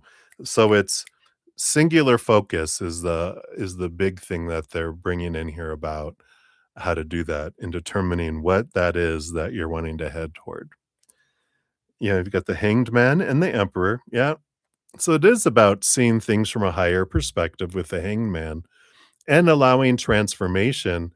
But that Emperor energy is all about what do I want and getting out of your head, right? That's the thing with the Emperor, clearing the throne room of all these yappy, yappy, yappy voices, all of these self appointed advisors. And what does my heart want? Then you make a plan and you take action. That's what this is all about here. But I feel like it's important to try to get the viewpoint and understand what it is that you really want to do. Let's see what else we got here. You've got the Six of Pentacles and the Ace of Cups. Yeah. So it's again, the Ace of Cups is following your heart, which is what brings you abundance. When we're trying to obey the mind, we end up existing and surviving. When we follow the heart, we thrive and we feel like we're living, and that just changes the energy, right? Yeah. And the Ace of Pentacles. So there is this um again, opportunities and abundance that comes. But I feel like that's what they're saying here. The path that you take is finding a singular focus, and you can put the other things on a list, even prioritize the list, or even just know that, casting lots or whatever to get down to the one thing and just focus 100% on that. Then that movement, you get the acceleration of it, and then it keeps going on itself. Then you can go, they're showing me spinning plates. Do you remember ever see like I think they do it in like the Orient where they have these sticks that are up and they take a plate and they start spinning and they have to keep them all going. But if you don't spin this one and get it going, if you just kind of spin it once, they all fall and crash, right? But when you get one going and it's spinning, then you can start the second one and keep this one spinning and going, and then you go to the third one. So it's like get the one plate spinning first is what I feel. So that's what they got for that. All right. And then for number 3, what do you need to do next to ensure you have recurring cash flow for your biz? All right. Let's shuffle these up. Take a quick sip here. Cheers, cheers to you. Okay, let's turn that down a little bit. That's very hot. All right. What else? Okay, these 3. All right. You do have the 5 of Wands, and the Knight of Wands, and the King of Wands on the bottom of the deck, all this Wands energy. So, now the King of Wands is like the Emperor card we just talked about, right? Which is singular focus, deciding from your heart what it is that you wanna do, put a plan, and you put it in action, right? So it's getting out of the head and getting into the heart kind of energy. You have the Knight of Wands, which is the quest or taking action. We had the Night Horse, right? So we had that again. And the Five of Wands is a transformation of energy.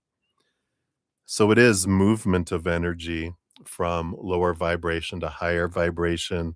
Again, scattered energy to singular energy comes in here. But it's also, it's always a great reminder that if I'm focusing on gratitude for what I do have and have had, that's what draws energy in. That's what brings the tide here. If I'm focusing in on fear of not having enough or I need, that's all lack energy. It actually pushes the tide out, which makes it hard for things to come in, right? As the tide's going out, the boat can't come in easy, topples, and it's very hard. But um, when the tide is coming in, then the boat can ride the waves in and it comes in faster. And so I feel like that's something that comes in here with that Five of Wands and all of this is I own my energy. I know what I need to do. I need to take action, but my action, I do what I can, but the biggest thing with my energy is gratitude. That's what draws more to me, not want and need and, you know, um, focusing every day on the universe. This is what I want. This is what I want, because want energy is lack energy. Because if I'm not grateful in this moment, that's why I'm wanting. It leaves me wanting if I don't sit in gratitude, right? So I feel like that's there. Five of Wands also represents friends and community, family, support. So I feel like something definitely sharing among your what you would consider your tribe and excitement about what you're doing. I feel like that also can help. Right. That's the bottom of the deck. Let's see what else we got here. You got the Seven of Wands. Yeah. Be true to your authentic self, stand bright, shine, don't dim your light, don't ask permission to shine. Don't feel like you have to defend what you're doing, just be yourself and shine bright. But it is about standing up on a hill and being seen. They're up on a hill here. So it's definitely about, you know, whatever, um, avenues you can do to just have people be able to see you, you know, and, because you're gonna be sharing your passion and they're gonna see it and they're just gonna be like, "Wow," like you did, "Wow," kind of energy. What else? Page of Pentacles, Page of Wands. Yeah, I mean, there is this, taking things to a new level, and I feel like this makes sense here too with, um, as you are able to, focus and have just one thing that you're all the energy that you're spending on other things going, "You know what? All of that can wait. I'm gonna focus on this one thing and pour everything into it." I feel like that just takes it over the top. That takes it to an 11, which is what the pages are. They're like, you go from ace to 10 and then pages are number 11. So it takes it to a new level when you're really singularly focusing on this. Yeah. And you also have here the Power of Choice and the Five of Swords. So the Five of Swords is the battle between the head and the heart, between lower vibration and higher vibration. The Chariot's our power of choice. Again, it comes down to that, just remembering that I have the power of the story. I choose the story of what something means. I choose the emotion I feel in each moment. I choose my energy. I choose my actions. Can't control anyone else's. It's all coming back to being in control of what I can control and letting go of what I can't control. Again, all that energy we're investing in trying to, how are people going to think and feel and do and blah, blah. Nope. all I can do is control my energy. And the more I focus on higher vibration, unconditional love and joy and laughter and peace and gratitude, the more I draw things that match that to me. Again, the more I focus in on lack and need and want and fear and what we hate, we get more of that. And so it's just really making sure we have little things around us reminding us of to come back to this moment, come back to that, right? And then you have your final 3 cards here, and we'll pull a fortune cookie for you. Yeah. I like it. Things to remember, 9 of swords, which is it's nightmare and insomnia card. This is all the expectations. Letting expectations go, the want, the supposed to be, the should be, the need to be, the have to be, the must be. Expectations are what suck the life out of things. So if I want to have reoccurring cash flow and abundance, then instead of focusing on what's not happening and expectations and all those fear, these small t truths rooted in fear, we focus on capital T truths rooted in unconditional love and gratitude and play and laughter instead. So it's like, remember when you're feeling the fear, that means we're being drawn out into these opinions, return back to gratitude, return back to higher vibration. Yeah, the 8 of cups, which is walk away from emotions and relationships that don't serve you anymore. And that can be, I don't feel like they're, you know, talking about your boyfriend. I feel like that's more um, people that you've been investing 70, 80, 90% and only getting 10, 20, and 30% back consistently because you're the life support of those relationships. And you probably know ones that you're like, yep, I'm going to do that. I'm going to get all that emotional energy back that I can then invest in my passion projects and what I want to do. But if I'm investing this energy in places that are going into a black hole, then I'm depleting my emotional bank, and you know that doesn't help, right? Also, any old emotional energy of anything we've stuffed down below, that takes energy to keep that charged emotion below. The more we transform that, we get all that energy back too. And then you have another flow energy with the 8 of pentacles. Know that you're transforming things and allow the timing. It's like a caterpillar to a butterfly. It's important energy, with that, to trust the timing. We can't cut a butterfly out of its cocoon early or it will never fly, because it's the struggle that builds the muscles for the wings so that it can fly. If you cut out a butterfly out of the cocoon, it didn't have that, so it can't fly, it can never use those big wings, can't hold them up, it eventually dies because it can't get to nectar. So it's trusting the struggle, that it's growing my wings so that I can fly great distances, and I love that.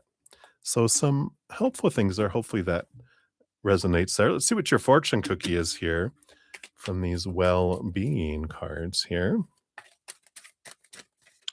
All right, what is this? I love this because it says the secret of creating anything desired. Get happy. The secret of creating anything desired. Get happy. Higher vibration, right? Be happy for no reason at all. No one can take it from you. On the back, it says, as you practice happy thoughts, you practice your connection with source and well being. From your place of being happy, you have access to all that you desire. Wow. Perfect. Perfect, perfect for what we were talking about. So hopefully that helps, Laura. Thank you again for your donation. Always good to see you. And yeah, I'm on now Wednesday through Sunday, starting at 5 p.m. Mountain Time. I'm only on in the evenings. I just started that this week. Um, so I stopped my Saturday morning session, but I'm here Wednesday, Thursday, Friday, Saturday, Sunday, all at 5 p.m. Mountain Time, 7 p.m. Eastern. So always good to see you too. All right. Many blessings, my dear. All right. I think here So up next, we've got Moonlight. Thank you so much for your donation. Here is your timestamp. Thank you for the onset. So you'd like a general for the last 2 weeks of January. All right. We'll take a look here. So cheers, everybody. I'm gonna take another sip of this coffee.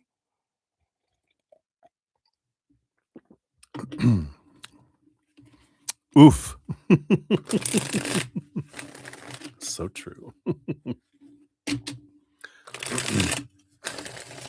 think you're catching up on the stream, I think. It happens with ads and all that kind of stuff in here. All right, so let's take a look here. Moonlight, so good to see you. General for the last 2 weeks of January. All right, thank you. What else? Week 1, week 2. Can we tell more about what this is here? The deets, the details here for week 1, and this is week 2. All right, so what we got here. Well, definitely the last 2 weeks, you have the Ace of Swords, which is bringing in a lot of clarity around things. It's a gift from the universe that allows you to cut away some old thinking, some old perspectives, and seeing things from a different perspective, a higher vibration, right? You're very welcome, Lauren. Much love to you, my friend.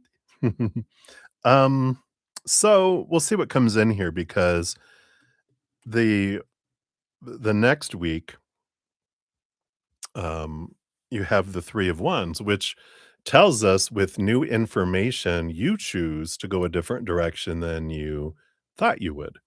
So, we'll see what that means here with these other cards underneath the surface here. But that seems to be the theme of the first week. Um, and then the second week will be the last week of the month, right?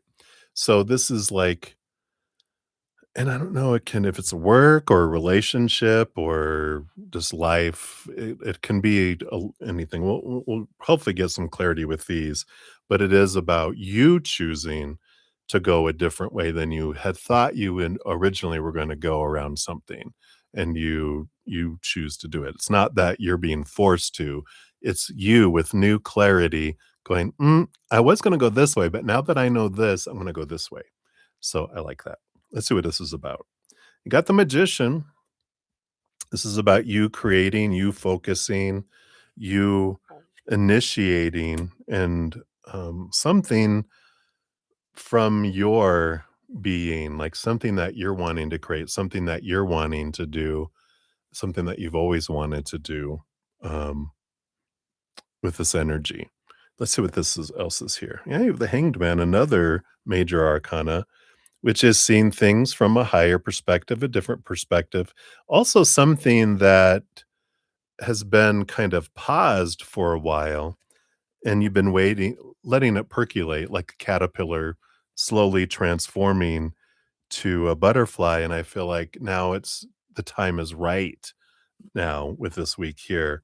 Yeah, the Page of Cups. It's like pursuing something that makes your heart sing. Don't feel like it's relationship energy. I feel like this is more about something that you've wanted to do in the outside world. And it feels like creation energy. And maybe it's like if you wanted to start up like a side business or a creative way of doing something, even if you don't make money from it or whatever. But I feel like it's some sort of way in that you're wanting to express yourself here. So that's the first week. Second week, the theme is the 10 of Wands. Yeah. Changing of energy from something that feels like a burden to something that feels like a harvest. And I feel like the last week of the month of January, this is going, where am I investing all of my energy? It's like taking an inventory, going, am I focusing my energy on what's truly urgent and important to me? Because that's what we look at is everything is always like, everything's urgent, everything's important. That's what the world says, right? That where we're at in our day and age, it feels like with humanity. But when we really go, what is truly important to me, truly urgent to me is bucket one. We put all those things in bucket 1. Bucket 2 are the things that are truly important to me, but not urgent. We can put those on our calendar for later, and we put that in bucket 2. Bucket 3 is those things that are like, "I'm urgent," but they're not important to us. We just put that in bucket 3. We don't have to do anything with those things because they will take care of themselves or fall away. It's not important to us. So when we are able to kind of take that inventory, we know then what we wanna focus our energy on, and it's focused in this little area. Below that, in this last get the 3 of cups. What brings you joy? What makes you feel this, feeling of, it's not really tribal energy, but I feel like this has to do with spirit in some way, connecting to the spirit world. This represents your spiritual posse, but I feel like they're kinda nudging you to focus your energy on what is truly, um, brings you joy, not obligation. You also have the 9 of swords, yeah, letting go of expectations, just tired of trying to live up to what everyone else says you're supposed to have, should have, need to have, must have, and ding, your time is up. I dropped a card, hold on. It's way down here. Alright. Yeah, okay, good. It hit the singing bowl down there, ba-ding! Alright. So, um So that is the 9 of swords is almost to the point of, like, going, "I'm sick and tired of living up to everyone's expectations." So you're at that point of really trying to let go of a lot, and that's the 4 of swords, which is the peace of mind that comes in when we let go of the mindsets, the supposed to be's, the should be's. There's this resting energy because you're not running yourself ragged trying to do and live up to everything and try to be everything for everyone, right? And you've been really releasing a lot of that and having boundaries.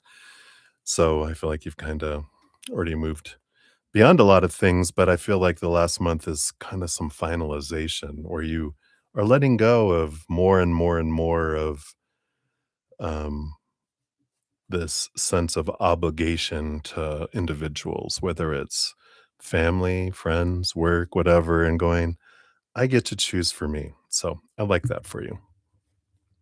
So I feel like those are it. Let's see what your fortune cookie is for the last 2 weeks here. Well, there you go. Kinda sums it up. My joy does not depend upon any let's say I can't read it from that distance. My joy doesn't depend upon the approval of others. There's that letting that go. It says no effective guidance will ever be achieved by seeking the approval of others, for they all desire different things of you. Constant, pure guidance from source, there's your spiritual posse, comes forth from within you. It is always there. Wow. I love that. Perfect message. Right? That's what they have for you, my dear. You might be asleep right now, maybe. Did you fall asleep? All right. But that's what we have for you. So many blessings to you. All right.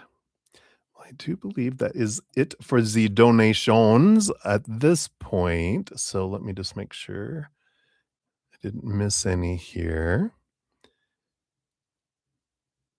All right. I think I've got them all. So we will jump into the free readings here and see what we got. Thank you guys again so much for being here and for all the thumbs up. It does help spread the Zen love. So thanks for being part of the love tsunami. Very grateful. All righty. So, do I want to do what I did? I think that's what I want to do. Thank you. They're all nudging me. They're like, I'm gonna shuffle the cards, and then we're gonna pull from 2 separate decks. And these are all being set up for all of these free readings. And the other one is it's like the standard Rider Waite deck. So it's the original tarot. All right. So this is it. We're done with this one. And then we got this, the Rider. Wait, let me just shuffle it real quick. Get the energy activated. All right. Shuffle it 3 times. One more. There we go. These are all in order now. Okay, let's bring these up here. So up first, we do have Swaroop Bobby. Hello, hello. So here's your timestamp. And next week reading, please. What's coming towards you? So you got the 6 of Pentacles and the 8 of Pentacles. So there is this fruition kind of energy that comes in. The 8 of Pentacles is having put in the blood, the sweat, the tears. You're starting to see the reward come in here, the benefits of the work that you've been putting in. And you also have here, this energy of the 6 of Pentacles, which is about abundance, about having enough where you can actually give to others too. Something to keep in mind with that is maybe check in with your inner child to find out, is there a belief they have that you have to give and do so much to deserve so little? Like you have to give 1,000 love coins to get 1 love coin back, 1,000 abundance coins to get 1 back. Because with all of this Pentacles energy of this abundance trying to get to that, I have to work so hard. Like everything takes a lot of work to get. Is that true? Maybe we just deserve because of who we are. So questioning your inner child going, hey, boo, what is your, what's the rate of exchange? What do you feel you have to give to receive? They're like, oh, you got to work hard. Success doesn't come easy. What are these beliefs that it says? And then we can lovingly show it a new way of thinking and get these out of balance scales to be 1 to 1 instead of 1,000 to 1 or whatever it might be. So I feel like that's what they have there for you, Swaroop. So many blessings to you. All right. So Moncloa, you are up. So Moncloa, before we get into your reading, back on January 1st, I had 2 drawings, one from donations, one from free readings for a 1-hour personal recorded reading, where someone sends me the questions. I do shoot a video of pulling the cards. I upload that video and I send you the link. So it's not a live one, but it is that a recorded personal reading. And it was for 1 hour. And guess who won the free reading one? Yes, you did. It was you. So congratulations. If you want to claim that, just send me an email to my email, brotherzen@gmail.com. It's down in the description box of the video. So just send me your questions and say, hey, this is Moncloa. Oh my God. This is from a 1-hour reading, and just give me all the questions you want and we'll pull cards for those. So congratulations. All right. For your free reading for today, you wanted a general reading. So let's see what we got here. So you do have the Knight of Wands and the 8 of Cups. Yeah, there is this energy here. I feel like with this fire horse energy that we have for this year coming in February, really, I feel like you're already starting to feel this pull and this drive to walk away from relationships and emotions that don't serve anymore. But I feel like this is relationships. The 8 of Cups is both the, looking at what are these relationships that you've been focusing so much energy on, where you're the one that consistently gives all the energy into the relationships and they give you very little back. And you're like, this is a poor investment. Unless it's a child, that's different. But as adults, we get to realize what is it, you know, it's like it's like a relationship on life support and you're the life support system. You're like, if I stop giving, this relationship will die. Well, sometimes it's time to let people go, right? We unplug. And if they breathe on their own, that's great. If the relationship breathes on its own, because you back off 50% and they make up the difference, then the relationship can continue. Others, you might be like, nah, let's just pull the plug. and you can let it go, but it's like you getting back all this emotional energy that you're investing in these relationships. This is it gives you this energy back where you feel excited. You have the emotion to pour into a passion project or for a relationship. If that's what you're looking for when you get a combination like this is like your heart doesn't allow a relationship to come in if you don't have the emotional energy in your emotional bank because it's all being invested in all these places. When you start keeping all of this stuff, all this emotional energy, then you have enough where your heart goes, "Yeah, we have enough to have a relationship." Because if your heart feels like we ain't got nothing to we can't feed any other heart, any other mouths, any other hearts. We have nothing to give because we're exhausted because we're on the verge of being bankrupt emotionally. When we start taking these emotions back and stop investing so much and being the overgiver, you have all this energy to for your own life to do that. So I feel like that's what they have for you, Moncloa. So I look forward to hearing from you for your 1 hour personal recorded reading. Congratulations once again. Excited for you. All right. So let me get these other ones ready here. I just need to put the little marks after these, makes it easier if they're just there. There we go. Takes me just a sec. Now we're all set. Hey, Delcy. All right, very good. Thank you for your free reading. I'll add you on the bottom here too. Good to see you. There we go. All right. And then we have AG 17120. I think that's on show. Maybe not, but AG, a general reading for you. Oops, you know. So AG, let's grab your timestamp. I'm just jumping into stuff here. Falling down on the job. Oh my goodness. There you go. So general reading for you. What's coming for you? All right. We've got the Two of Pentacles and the Knight of Cups.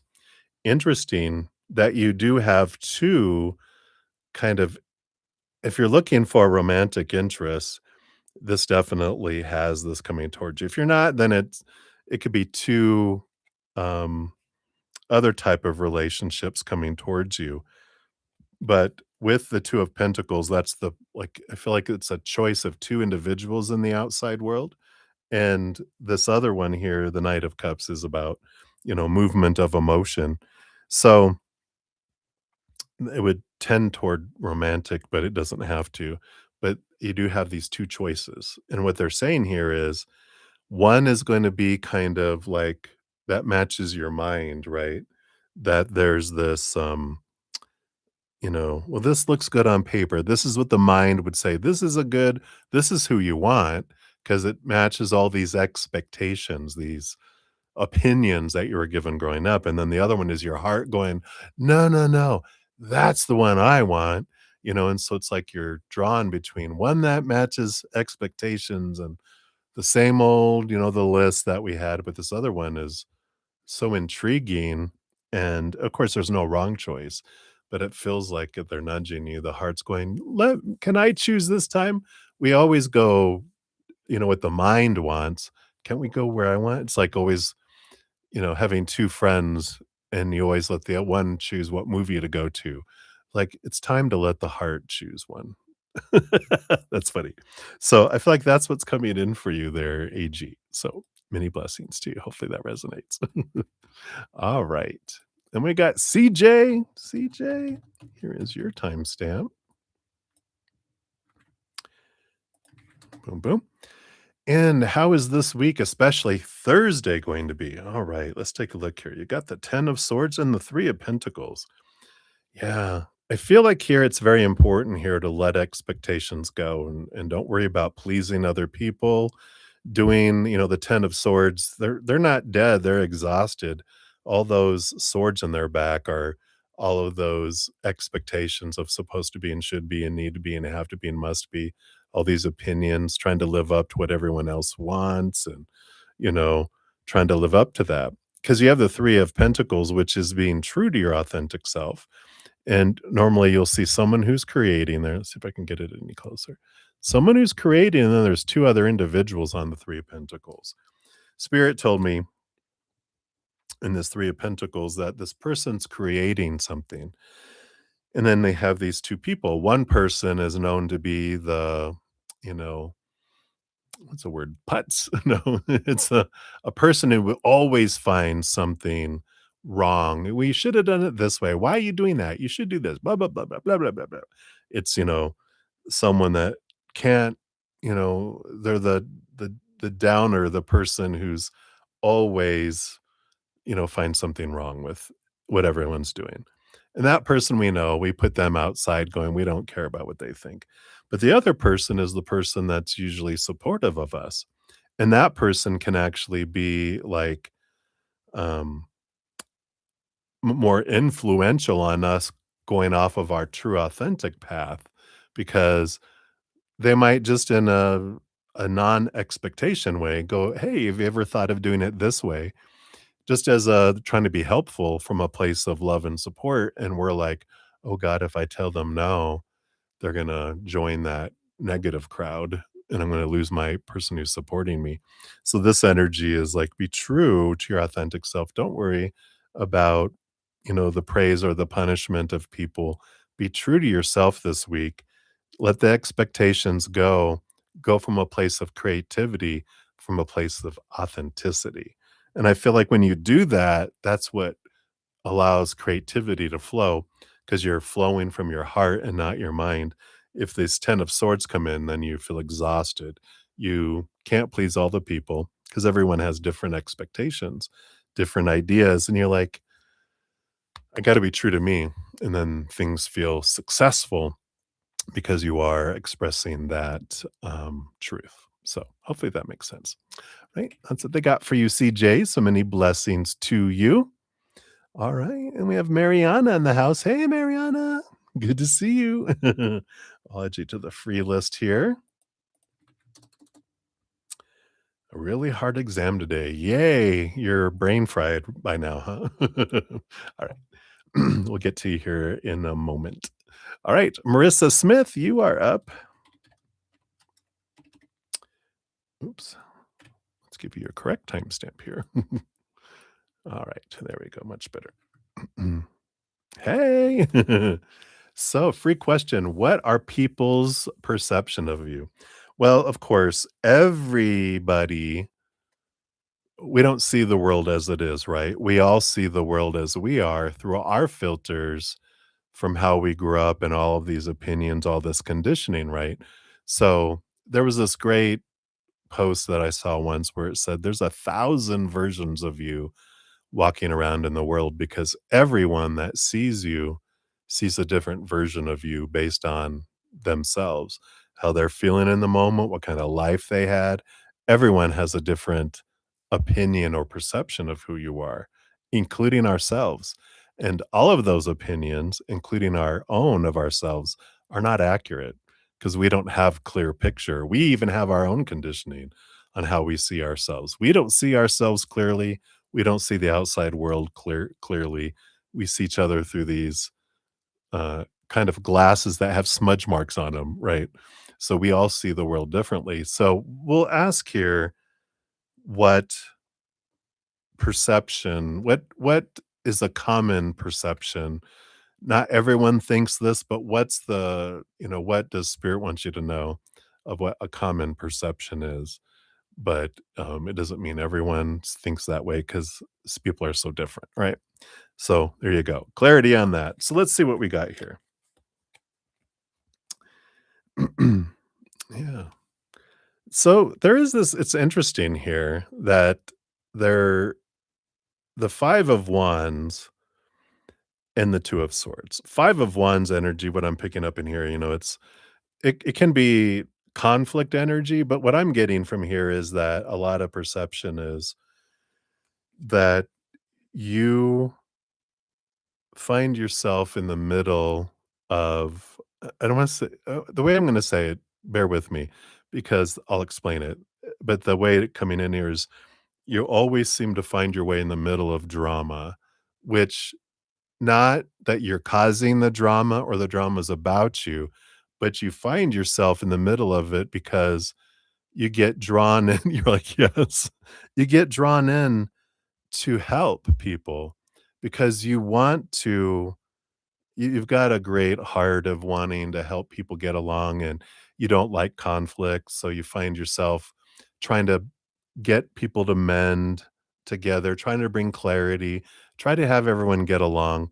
But, like, when you get in between 2 people who are fighting, you get hit, and it's like those movies where someone tries to go break up a bar fight and someone misses the other person and boom, and knocks the other person out, right?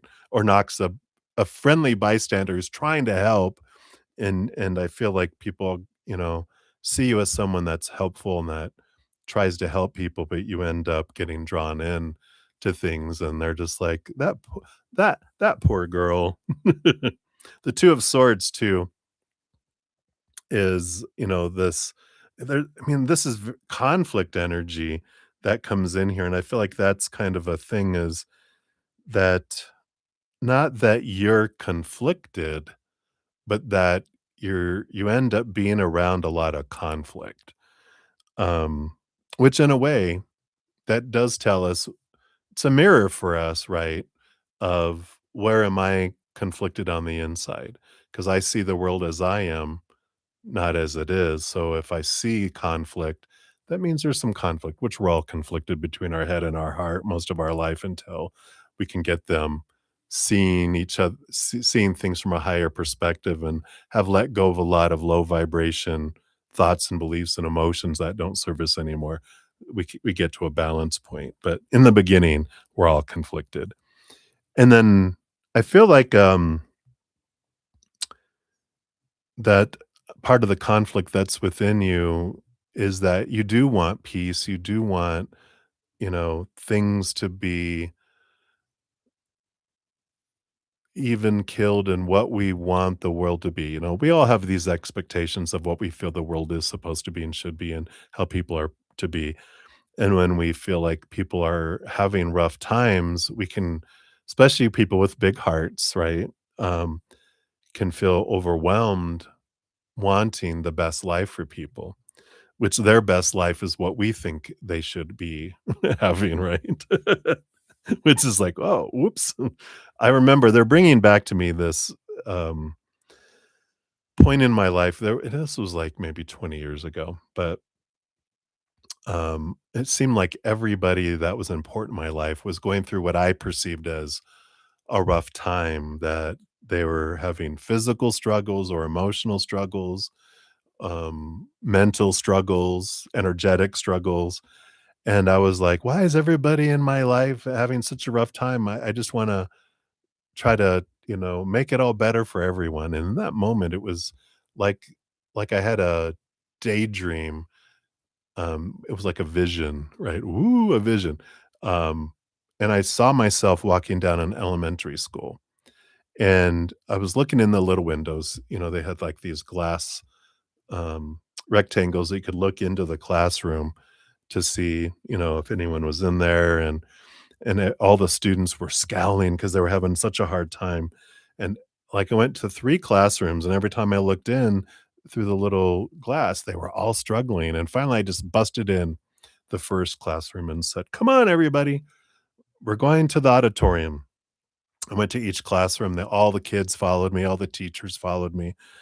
All the teachers lined the side of the auditorium, all the students filled up all the, chairs in the middle, and I was up on stage in the little school auditorium, and I said, "Those classrooms are too hard. We're just gonna be in here where it's calm and peaceful." And, everyone's like, "Alright." And we kinda stood there for a moment, and then this little girl in the front row, little blonde pigtails, and she raised her hand and said, "Excuse me, if we're not gonna study, can we just go home?" And it was like, wow, I'm like, yeah, that's why we come here is to learn and to grow. And those classrooms, these experiences we're having are for that. So yeah, everyone back to your classrooms. And it was like in that moment I realized I don't need to solve everyone's problems. I can't take tests for anyone. All I can do is walk around, maybe as a teacher's aide to, help people give shortcuts on how they can do something like a math problem. Instead of doing all that, all you need to do is this, it'll take you there faster. And if they want to choose that, they can. If they don't have to. But we don't take responsibility for other people's experiences. We come back to our own. And I feel like this is the message here for you and all that is people's perception is that you try to be so helpful, but um you always then you see like people's perception is you tend to end up in the middle of trouble because you're trying to be helpful. So hopefully that helps and resonates there, Marissa. That's one thing that they want to show you. It's not what everyone thinks.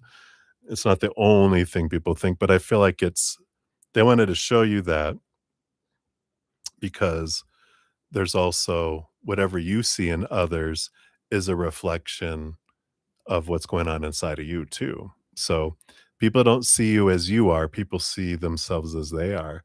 So if people are seeing that of you, then a lot of your friends are doing the same thing, right? So hopefully that helps. All right. Many blessings to you, my dear. All right. Got Livier Vagata up. Let's grab your timestamp. Livier. Hello, hello.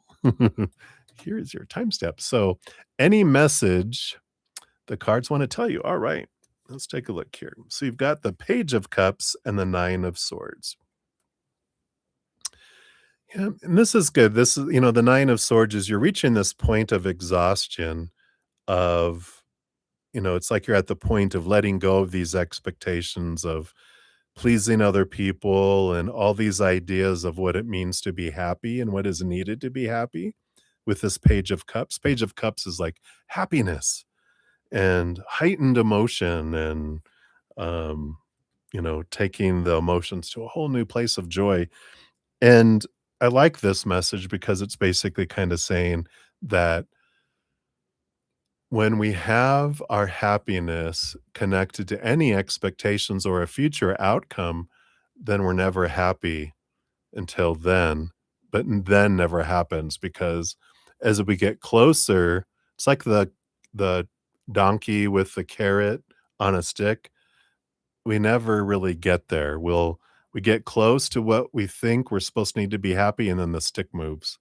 It keeps moving until we choose to be happy for no reason at all. And when we realize I have no expectations, that I can just choose to be happy in this moment, then no one can take it away from me. Nothing can take it away from me because I have that power to choose to be happy and grateful in this moment, in that I don't need to have such and such and such and such and such and such to be happy. That's all opinion that we've been taught growing up. Oh, you need to be in a relationship and have a good job and money in the bank and a home and blah, blah, blah, blah, blah, right? It's not true. Don't need anything to be happy, you know? We can choose to be happy in this moment for everything that we have. So I feel like that's a big piece of what's coming in here is just a reminder that, uh, you know, this Nine of Swords, these expectations and stories are not true. It's something that humans developed, uh, but you can be happy for no reason at all. So interesting. So that's what they have for you, Olivier. Hopefully that helps. Right. Many blessings to you. All right. Kat Mia, you are up next. Let's grab your timestamp here. Yes. All right. Kat Mia, what kind of thing do you need to choose to cross OOB in the next 2 years? All right, let's take a look here. It's good. You got the Four of Pentacles and the Nine of Pentacles. It's interesting here because this message is bringing you back to yourself, and it's like when your inner world changes, your outer world changes. Because it's got this Pentacles energy, which is the outside world, but the Nine of Pentacles is like being a hermit. It's stepping back, taking time to go inward and upward and connect with the spirit world. And the Four of Pentacles is an energy of realizing that when we define our worth by the outside world, we feel unstable. And so there's this, if I define myself by relationships or situations or things, including our bodies, all those are unstable, they're temporary. And so we feel unstable when we define our worth by it. And all of this Nine of Pentacles and Four of Pentacles is about go inward and upward, define yourself by the only thing that's stable here, which is the eternal unconditional love of the higher realms. When we connect in there, it changes everything else because we fill up and overflow, and then everything comes into alignment.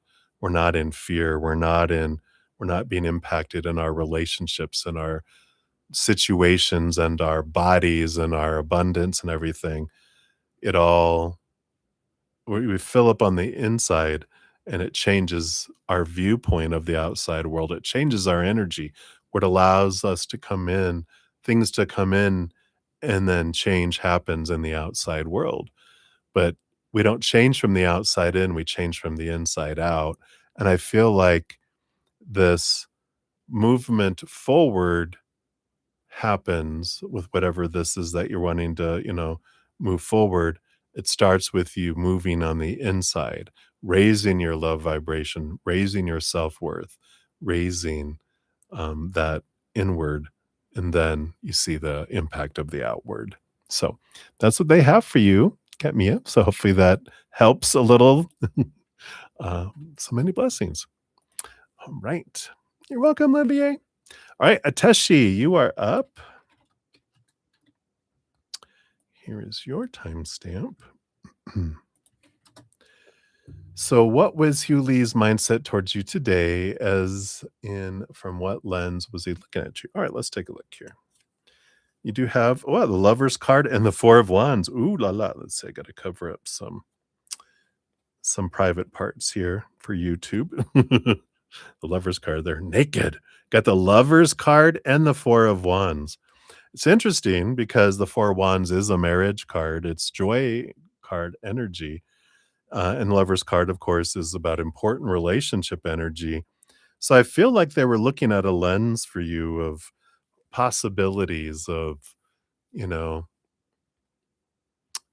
I feel like they're, and maybe we mentioned this before, but I feel like they're on this journey of trying to find like to fill a position in their life of a marriage and a spouse, a partner, like this is something that I need to have in my life. And I don't feel like, and I think we talked about this more, it feels very familiar because it feels like it's not about like living life and bumping into someone and going, wow, a spark and this relationship grows and I want to spend time with you.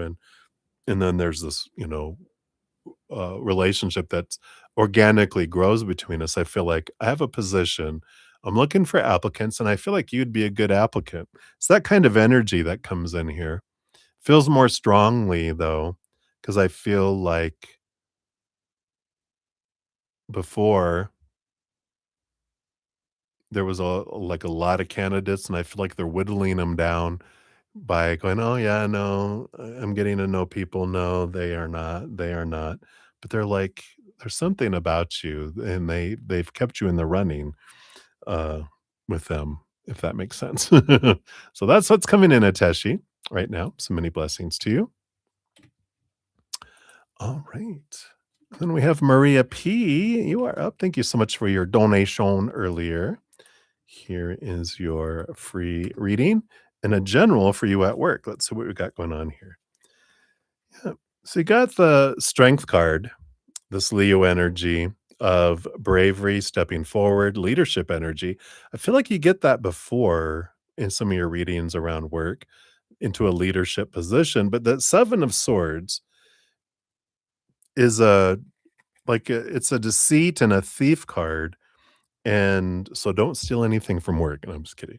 It's your mindsets. It's like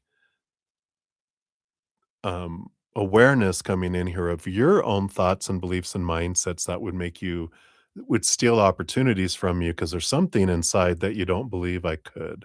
Like, "Oh, I don't know if I could be a supervisor or an office manager or in charge of these things." And the fear of it, and it could be below the surface. It could be consciously, you're like, "No, I could do this." But there's something below the surface, if it's not conscious, that has you doubting your abilities, has you doubting leadership, like, interfering with your courage to be able to feel like you could accomplish something and step into something. And what happens is, 'cause our these fears take our energy and become a self-fulfilling prophecy. If I have an underscoring belief that I'm not good enough, I can't get that, our energy will draw in matching that instead of the courage and the ability, like, "I can do this and I know it," then that draws in something different. So I feel like that's what they have for you for your general reading for work. Right. Many blessings to you. All right. Brenda Globy, you are up. Brenda, here's your timestamp. And how did HL react when you accidentally called him brother? Uh-oh. Let's take a look here. Yeah. I don't feel like there's a very confident energy here. I don't even feel like it impacted them a whole lot here.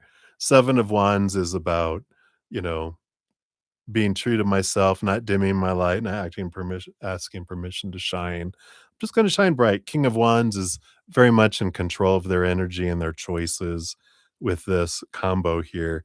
So I don't feel like it impacted them. I just feel like they were just like, "Oh, okay." I don't feel like it ruffled them at all. It didn't impact them at all. They were just like, "It happens," you know? Um,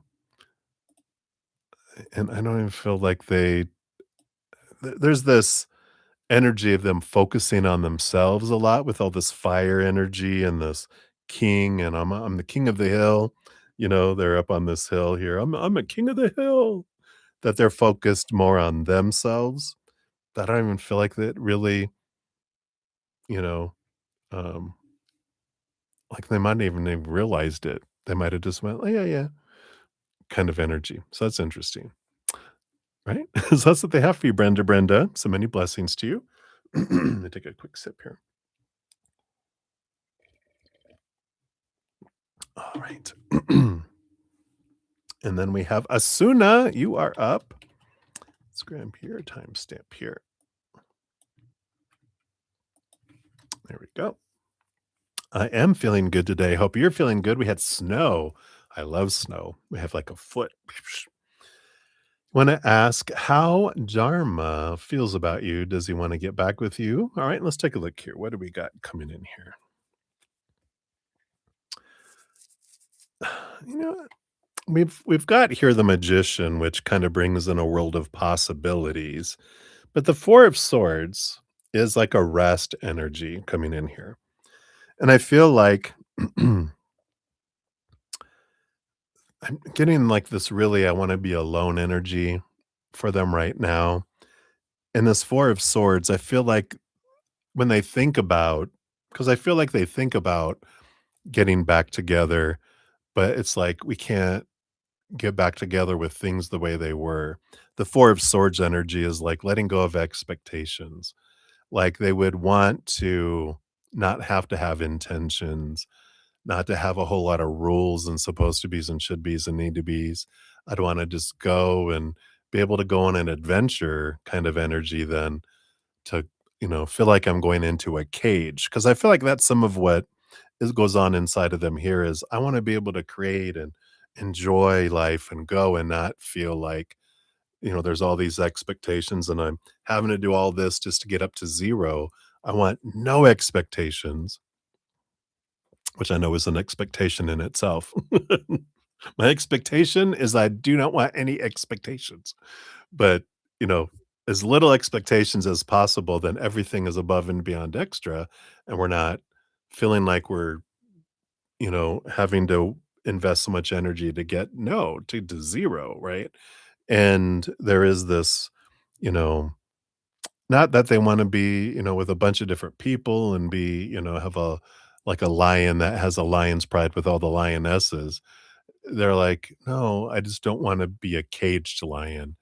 I'd like to go on an adventure with just one lioness, but it's very hard to find someone that doesn't have expectations of, well, okay for now, but someday I do want expectations." They're like, "Nope, I don't want any cage. I just want to be able to let's see what unfolds." I don't feel like you're in that place in your life where you're okay with that. I feel like you want structure, you want, certain things and if you're and that's okay for all of us. We get to choose our deal breakers and what we want, but if someone else's energy doesn't match up to it, up to ours, we don't need to change our energy to match those. We just realize we don't match. You're a bird and I'm a fish. You can't breathe underwater. You don't belong in my world. You need to be in your world. I need to find something that breathes underwater that could be with me. And I feel like that's what you're looking for. So hopefully that makes sense. Right. Many blessings to you. Right. Delcy Joy, you are up. Look at this mirroring 24114. So here is your timestamp. Is Ed spending time with another woman as a love interest? Dun, dun, dun. Let's find out. We got the Eight of Pentacles and the Three of Swords. Three of Swords is expectations equal disappointment and kind of heartbreak energy. And the Eight of Pentacles is this, it's usually transformation or, putting in the blood, the sweat, the tears. We see the results of our labor here, but it feels like there's more of this. I'm putting a lot of effort in to get what I want. I feel like this is like Ed's energy is I'm putting in a lot of work to try to get what I want. Um, and this Three of Swords, I mean, it does tell me, third party. It's usually Three of Cups, but when we get the heartbreak card or expectations equal disappointment, it kind of tells us, that yeah, that there is someone else as well. But I feel like because they're in this attempt with the Eight of Pentacles of trying to get it to where I don't feel like I'm empty and I'm feeling like I'm going through all these things in the outside world, trying to fill up this emptiness that's inside me, which like my mom, you know, later in life, she was married twice, once to my dad, of course, um, and then her second husband for a couple years.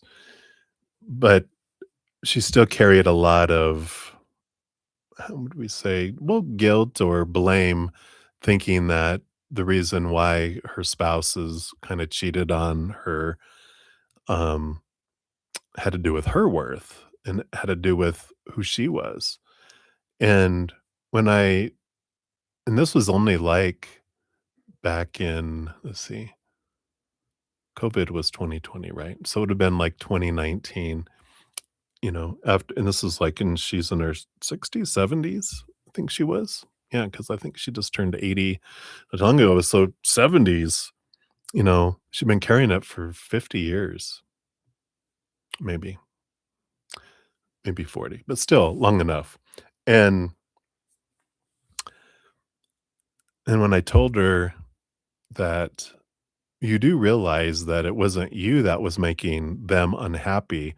They were unhappy on the inside, and until we're happy on the inside, we can't make anyone happy, and no one can make us happy.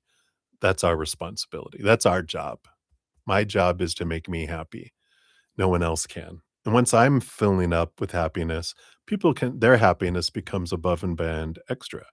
But until I'm happy, excuse me, everyone trying to fill me up and make me happy is falling short because it's not enough. I have to find it in here. Then once I find it and I'm filling up and overflowing, then other people's happiness, like I said, becomes above and beyond extra. So I feel like that's important to know, not about cheating. I don't think that's the important piece here, but that you can't make someone happy. And I feel like that's what they're trying to do is find people or things in the outside world to make them feel happy, and that's where they're at. They're feeling very disappointed in life, and all these things that are supposed to make them feel good and whatever in life aren't. It's falling short. So, I feel like they are seeing other people romantically or passionately, and they're trying to, maybe not so much of the heart as it is the passion and trying to fill themselves up, and they're still feeling empty, if that makes sense. So that is what they have there for you, Delcy. Hopefully that helps a little bit. So many blessings to you. Hey, Jojo. Yeah, I'll add you onto the list here. Things falling on their own. Woo! They're back. All right. You actually will be up after here after Mariana. You are up, Mariana. Let's grab your timestamp. You're at 2:46 even. All right. So Mariana, you said you had oh, that's right. You had a really hard exam today and you don't feel so good. Did you pass today? Yes or no? Let's take a look here. Well, I feel like here got all this choice energy here. Um, the Lover's card and the Chariot card. Chariot card is a victory card, energy here. The Lover's card is an emotional choice energy, and the Chariot card is a mental, emotional, energetic, and physical choice too. So there is this message in itself of, you know, because I don't feel so good. I feel like they're saying here, you know, we have this empowerment. I feel like you did fine here with the Chariot card, but I feel like the kind of the lesson or the awareness that can come through this situation is that regardless of what comes out in test results or what happens in the outside world, what people do or don't do, what things do happen, don't happen, what people say or don't say, I choose the story about what it means. I choose the emotion I get to feel about it. I get to choose my energy I invest in it, and then I also get to choose my physical actions. And so when we're like, "You know what? Um, if I have a fear, I don't feel good. It's I fear I failed." But it's like, if we look at it, it's just information, right? If I take a test or have an experience and it doesn't turn out the way that I think it should, that's a good challenge for us to go and point us back to our self-worth, which happens in here, not out here. So when something opposite of what we're expecting happens, it throws us into this whoa out of balance for a moment. And when that happens, we can, you know, feel the feels, calm down, take deep breaths, come to this place of calm. Then we can look at things differently and go, okay, what do I want this to mean about me? What do I want to feel about this? Step into our power of choice instead of our reaction where we're flipping out and, as we do as humans. So it's a good awareness energy around this as well beneath the surface. But I feel like, the chariot is positive, it's movement energy, but there's all this power of choice energy that comes in with all this too. What are we fearing? What's the worst that it could happen? What does it mean? It's like, well, I just will have to make up in another exam or retake an exam or retake a class or, whatever it is. Like, I get to choose what all this means. And what we care about is what people think, right? What are people going to think? Who cares? They're gonna all have an opinion, and it doesn't have to be ours. We get to choose our opinion. So, hopefully that helps. All right? So many blessings, my dear. All right, Jojo, yes, perfect timing. Good morning to you. Here is your timestamp. And so there's been things falling and moving on their own where you live. Are there ghosts here? Would you say? What did they give you to sleep? Oh, I don't know. I They said some sort of, "Oh, we'll use the" it begins with a P, I remember. we'll use the it's what we used when we gave you a colonoscopy last year, and it was great. I just and they put a thing in your mouth to keep it open, you know? Yeah, not fentanyl. It was something it's, just, not for pain, because fentanyl, I think, is for pain, I thought. I don't know, but it's this, "I'm going to sleep." The doctor came in, and they had me all set up, the IV ready, and they're like, "We're gonna put the thing in your mouth, the little kinda dental guard so I don't bite down on the camera." And yeah, I'm sure it was great. Um, and, uh, and they go, "As soon as we put it in, we're gonna release it into to put you under so you don't have to feel all of that." And, so the doc came in and they're like, "Alright, here you go." And and I could feel it. I go, "Oh, night, night." And I was out, and then I was coming back. This time I just woke up that I remember. No, but I was only out for, like, 10 minutes. Like, the procedure only takes 10 minutes. So well, I guess I was out for longer because it takes you time to recover and to wake back up, but it was a short procedure, and, nothing nothing they saw there. I think they took a biopsy just to, because I think there was some sort of something that's not dangerous or something, but they did a biopsy, which I'll find out anything. I don't know the terminology of things, but interesting, right? Thanks for asking. All right. So, are there ghosts? Well, you do have the Justice card and the Hierophant. The Hierophant is higher self showing you things from a different perspective. There is this balancing Libra energy coming in here with the Justice card. Got two major arcana. So, I don't feel like they're ghosts. I feel like it's your spiritual posse because both the Justice card and the Hierophant are about allowing you to see things from a higher perspective, bringing clarity. So I don't feel like it's like people who are still, chose to be still in the physical realm in their spirit body for a little bit. This feels more intentional, like spirit guides and them trying to show you that we're here and trying to get your attention off of things.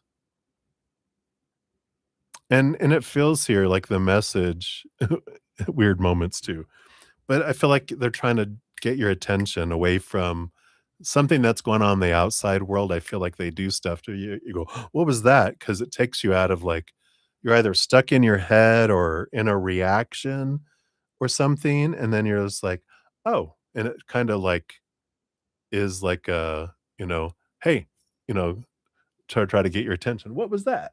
You know? "Oh," and it gets you out of your head, it gets you out of the moment, and, "Oh, I wonder what that was." It gets you in a different direction. Thinking higher, seeing things from that higher perspective instead of, from whatever earthly pool we got pulled out into, right? Something bright and shiny or, distracting. They're distracting us back, and I feel like that's what they're doing with that. So, I feel like that is what they have for you, my dear, my dear, my dear. So fun, fun. All righty. So, no ghosts. I feel like all the stuff that's been happening lately has been from your spirit team. Watch this. So fun, fun. All right, my dear. Hey, Santa. Good to see you. I know, a great team. We all have a great team. They all love us, you know. They all want to do things for us. All right. Well, I think that is all of my donations and all of the free readings too. Let me scroll up here. Yep, I think we are good there. So Of course, let everyone know we do have here in 9 days, we have a new moon coming in here in Capricorn. If you haven't got into our drawing for a 30-minute person recorded reading or the energetic, um, hedge, uh, check out the description box of this video. It has the link there, and I also just put it in the chat if you wanna get into the, drawing for that. I'll do the drawing on the 18th and post a video announcing the winner. And if you haven't checked out my most recent, um,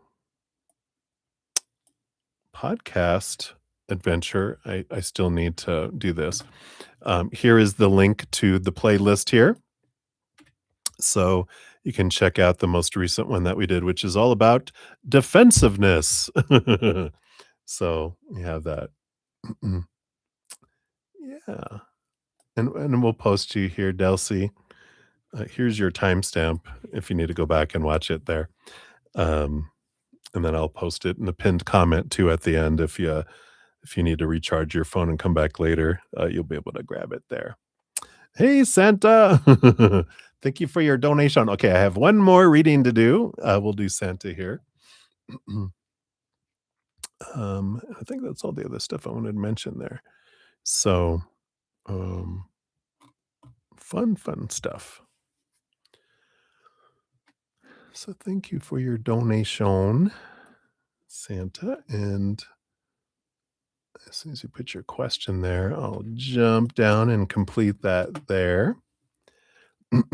Your phone kicked the bucket. Oh, even though it was charging. All right, very good. Night, night, Jojo. Sleep well. Enjoy. Enjoy your ghost. There's not ghosts, but enjoy your interactions with spirit. I love that. The only experience that well, I did have one of my old bosses that I had a picture of, when and they had lived in Texas and I was living in Colorado. I had moved away from there, but I had pictures. I had this big shelf, I think it was like 5 shelves, and I had all these frames of all these pictures of all these people, and I used it as like a that I'd send energy to, and they had been sick when I left, and it was like probably like 9 months to a year later. I woke up one morning and their picture frame out of all of them had fallen over on the ground, and later that day, I got a phone call from a mutual friend saying, "Hey, I just wanna let you know that this person passed away last night." And I'm like, "Yep, they stopped by to say hello," because they knocked over the frame. And it's amazing, that spirit, they can do that um, and they can show us, "Hello," so I love that. Love it, I love it, I love it. Alright, let me put these cards back here.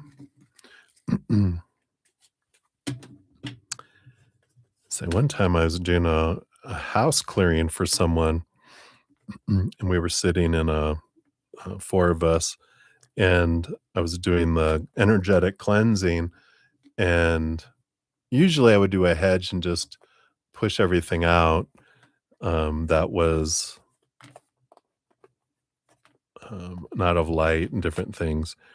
But I said it differently because I felt spirit telling me to do it differently, and, I was like,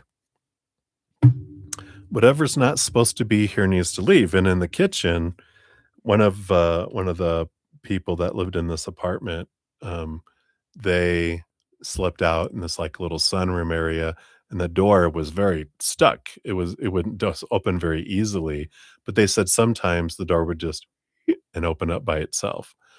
Um, and there was this table right um by the door, and when I said, "Whatever's not supposed to be here needs to leave," the door slammed open and hit the table like wham, and boy, everyone that was there jumped, but I was, like, all calm. I was like, I am good," um,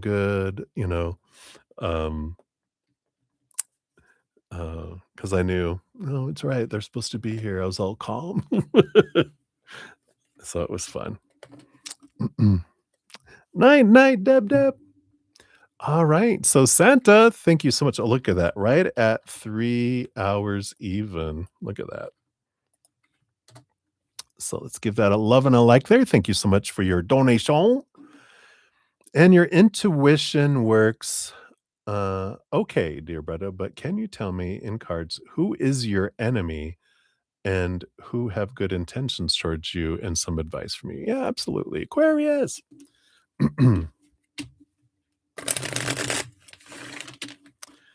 So, of course, your worst enemy is your mind, and who has good intentions towards you is your heart. Everyone else is a reflection of that in your life. That's what your spirit guides say. Let's take a look though. All right. So, when we're talking about enemy, see that's the whole thing. And this is good clarity to come in here, right? Is that we really don't have any enemies. We just have characters because behind every human character, of course, is an actor, a supernatural actor made of unconditional love and their eternal spiritual being, right?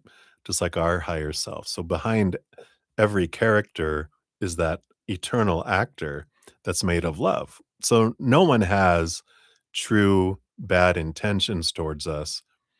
Everyone is just acting as a mirror for us.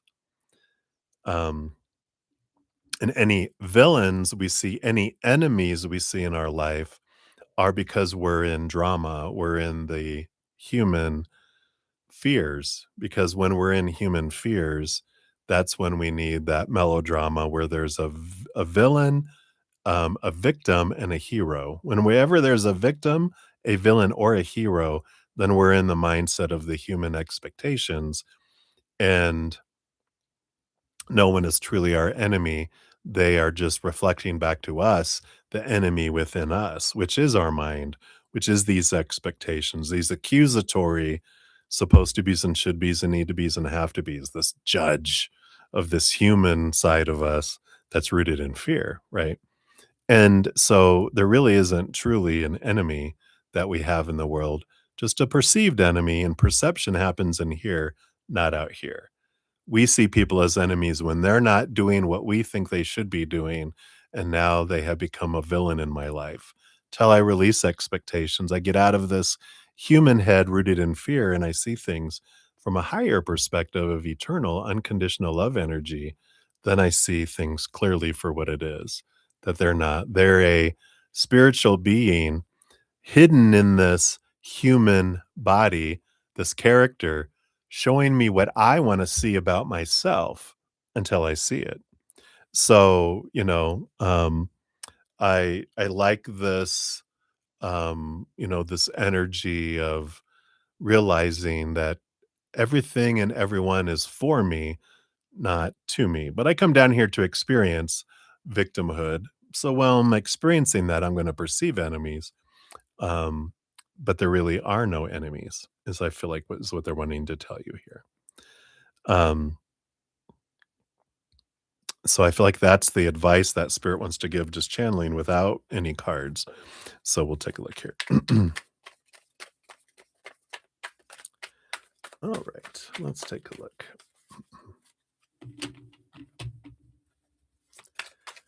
What do they want you to know here? What else here?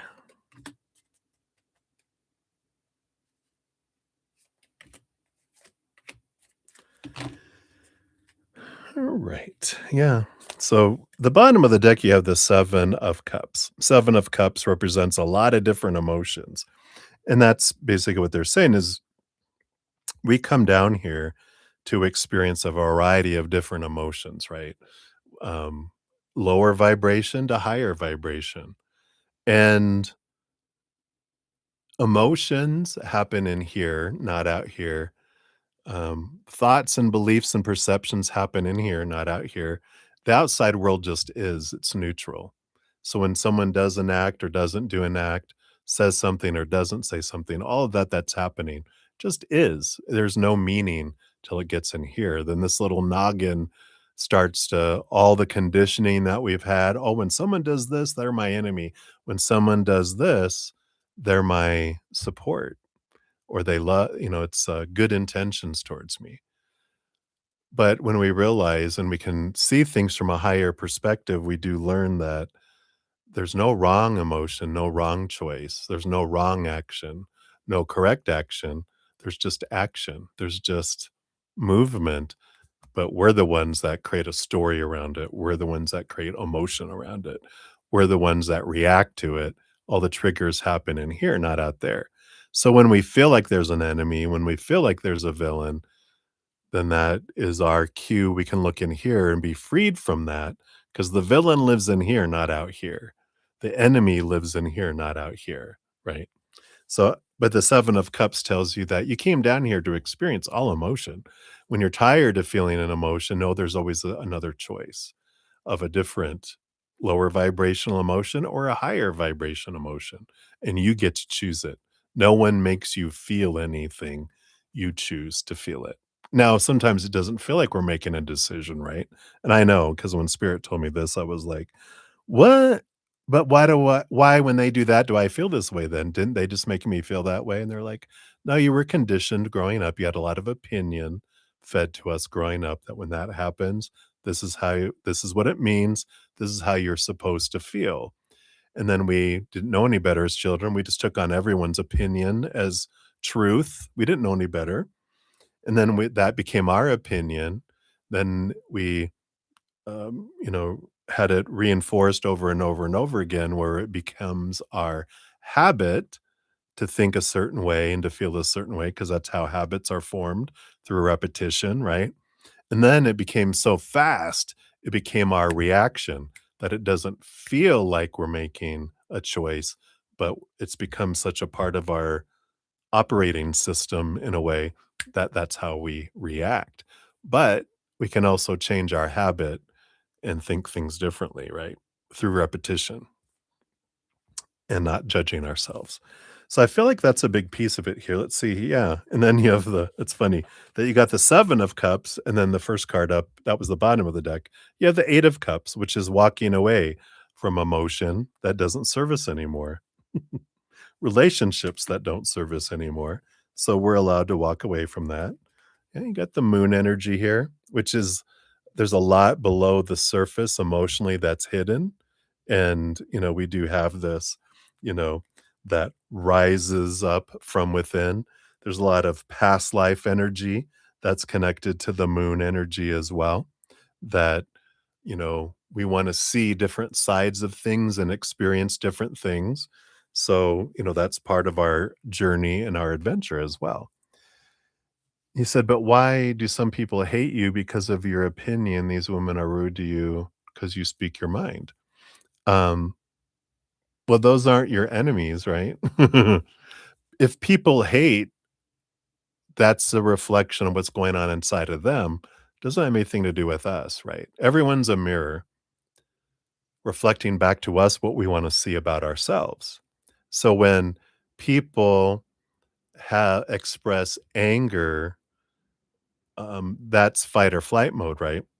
And sorry, you retracted it, so I didn't get to read your full question, but, so anytime anyone, is expressing this anger and this hurt and, things, we can't help what people see when they look at us, right? Um, we we're mirrors. If a lion looks in a mirror, it sees a lion. If a monkey looks in us as a mirror, they see a monkey. They see themselves in that reflection. And what we see when we look at other people, like if I'm like, why do they hate me? We can turn that to ourselves and go, where does that reside within me? Because I'm perceiving hatred. Where does hatred in my perspective and perceptions toward myself, towards other people? It's all about bringing it back to reflecting on ourselves, right? Um, so when someone's pointing at us and going, "I hate you," There's 3 fingers pointing back at them. Somewhere inside of them, they hate themselves. Every moment is either of love, unconditional love, or a cry out for it, right? And so, you know, there's this energy of, when we're in fear, when our little inner child feels unsafe or out of control, we go out of our loving, compassionate, intelligent side that gets booted out, and we're these 2-year-olds with pet hissing cats that are there, right? And we react from like a 2-year-old, not an emotionally mature person, right? So whenever we're in, you know, fear, we do the same. Every human does until we and what we do is the more we deal with our fears, the less we go into fight or flight mode, right? So that's that energy, right? It's funny. I ignore rude people because they're nasty. Well, calling someone nasty is rude. So when we are, we're like, there's rude people. Ooh, how am I being rude in my mind toward them or towards myself? Right. That's the whole thing. They're nasty. Oh, how am I nasty? You know, my thoughts about people, judging people because 'cause they're not being who I want them to be, that's nasty, right? That's how we look at it, right? It's like we keep returning it back to me because if I'm judging other people, I'm judging myself, and I'm in fight or flight mode. If I'm not in a place of love, then I'm a place of crying out for love, and yeah, the protecting myself, right? I need to protect myself. That means I feel unsafe. So that means I'm in fight or flight mode. When I'm in a place of unconditional love and joy and laughter, connected, I don't need protection because I feel fully loved and I'm in that. When I feel I need protection, it's because my little inner child has been activated because in some way an old trigger of that makes me feel unsafe and out of control has triggered and I'm out in the schoolyard, as a 2-year-old scared of the other kids with, these mean bullies and nasty people, right? It's this reflection. When we come back into our strength, then we don't fear, but when we get drawn out. So it's becoming aware of that is really helpful. Let's see here. Yeah, we got the Knight of Wands. There is this quest that you're on of stepping into your power, realizing that whatever I focus on is what I draw more into my life, right? If I focus in on what I'm grateful for in my life, what I love about people, what I'm grateful for about people, then I draw more of that in. When I focus in on how rude or nasty or mean or dangerous people are, I attract more of that to me. So becoming aware of my own energy, that's that power of choice, right? I choose the story, I choose my emotion, I choose where I'm investing my energy, what I'm polarizing and attracting to me, and I control my actions. I let go of trying to control the outside world because you can't control it. Everyone's going to choose what they want to do, right? Um, but there's that clarity that comes in here. Um, yep, the 2 of Swords. Here's conflict between head and heart that's in here. And the 5 of Wands. Yeah, drama and conflict. So if we focus in on the drama and the conflict, we get more drama and conflict. But when I focus in on the peace of things, then that's what I draw in as well. So very interesting. But, yeah, and even the 6 of Swords on the bottom is about, you know, let leaving behind old ways of thinking, seeing things from that higher perspective, from a place of unconditional love, not from that's from the capital T truths, rooted in unconditional love, um, rather than, the, lower vibration of small T truths, rooted in fear. Then we move from choppy waters to calmer waters, right? Yeah, I get you. I get you. I hear you. Um, but ignoring, and you can ignore the people, but don't. Wait, I'm not telling you what to do, but if you ignore the awareness and the it's not really a lesson, but it's the information. If we ignore the information and the opportunity of what's coming, we're just gonna get more of it anyway, because people are showing us what we wanna see about ourselves until we see it. So if I'm like, I'm just gonna keep ignoring it, keep pushing it down or pushing it away, I just get more of it coming to me because it's coming to me for me so that I can free myself from a belief of fear that's below the surface. That's what why they're showing us those things so that we can be freed from it. That's what conflict why conflict is where we grow, in life. It's our growing pains, but, so we have that. Yeah, I love it. Your fortune cookie comes in here. It says, "I'm not here to fix anything, I'm here for fun." Says, "You're not here to fix anything because nothing is broken, but everything is continually changing and expanding. Release your struggle and seek joy and fun, higher vibration. And in doing so, you will align with the fantastic, expanding rhythm of this universe." Wow, I love that for you. Perfect, perfect. So hopefully that helps, Santa. That's why you can't hate people. You're Santa, even though you keep a naughty and nice list, right? I love it. All right. So many blessings to you. Thank you again for your donation. I greatly appreciate that. So, Deb, let's see. What did you say here? You did see a ghost or spirit when you were a child. Yeah, absolutely. And as you started talking about no ghost, started pausing, clocking multiple times. That's funny. Of course, just to clarify for everyone that what we perceive as ghosts, um, are it's like if I passed away and I still wanted to experience this realm as this character, I may not immediately absorb myself fully back into the spirit world. I may wander around and appear and experience things with the energy of this character. And that's what we perceive as ghosts because it's still this character, and I'm wandering around, and I can because I'm like in between, I have abilities spiritually where I can do things. Um, but I haven't like I'm not my higher self. Then there's pieces where we move ourselves to the spirit world and then we're next to our loved ones as our higher self, expressing ourselves as this character, but we've already fully transitioned and it's a different energy. It's like fully in that space. So if that makes sense. So we definitely um but no the ghosts can't harm us because we're of our own energy, you know. They can appear to us and influence um like the energies to appear. I'm all doing this off screen. Appear um especially if we're in those places of connecting to them. So I love that. Thanks for sharing that, Deb. Yeah.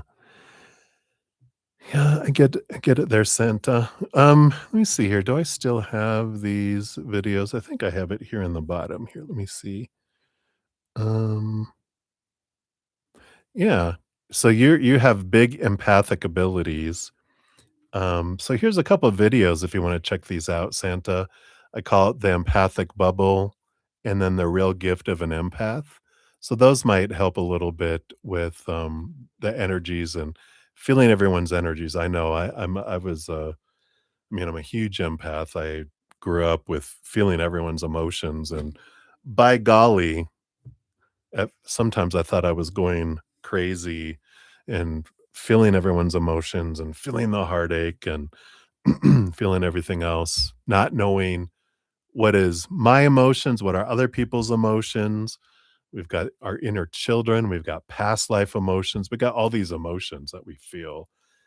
But the bubble helps us kind of drowned out or mute or at least turn down the volume of the emotions of the outside world. So if you're interested, you can check those out. Those are free. um, from an old podcast that I did a couple years ago. But I feel like it should all be helpful there as well. So hang in there, my dear. All right, everybody. I think that is it for this evening. So, like I said earlier, if you haven't got into the new moon drawing coming up, here's the link for that if you want to check it out. And then, of course, I do have my current podcast series, which is called The Easier Path. And if you want to check out the playlist for that, here is that. That's all free as well. And we talk about things that we can do to help this path be an easier path instead of a harder one as well. So be sure to check those out if you guys want some more Brother Zen. Right. Well, I'll be back here. Let's see, today's Friday already. So I'll be back on Saturday and Sunday also at 5 p.m. I did change my schedule and days now. I'm now Wednesday through Sundays at 5 p.m. Mountain Time is when I am in. No more Saturday morning session or Sunday morning.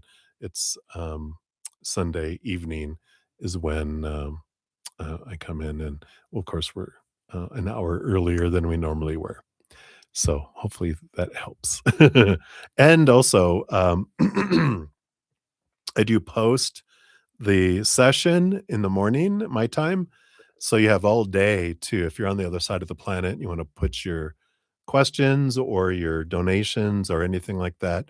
You can do Venmo, Cash App, PayPal, Square throughout the day. You can use the super chat and you can put your questions. And I do honor first come, first serve with all those that come in too. So if you're, that's for it's for everyone, but especially my international people who are asleep or it's late at night or early in the morning, you can check out that live session and the chats available right away as soon as I create it in the morning. So just be aware.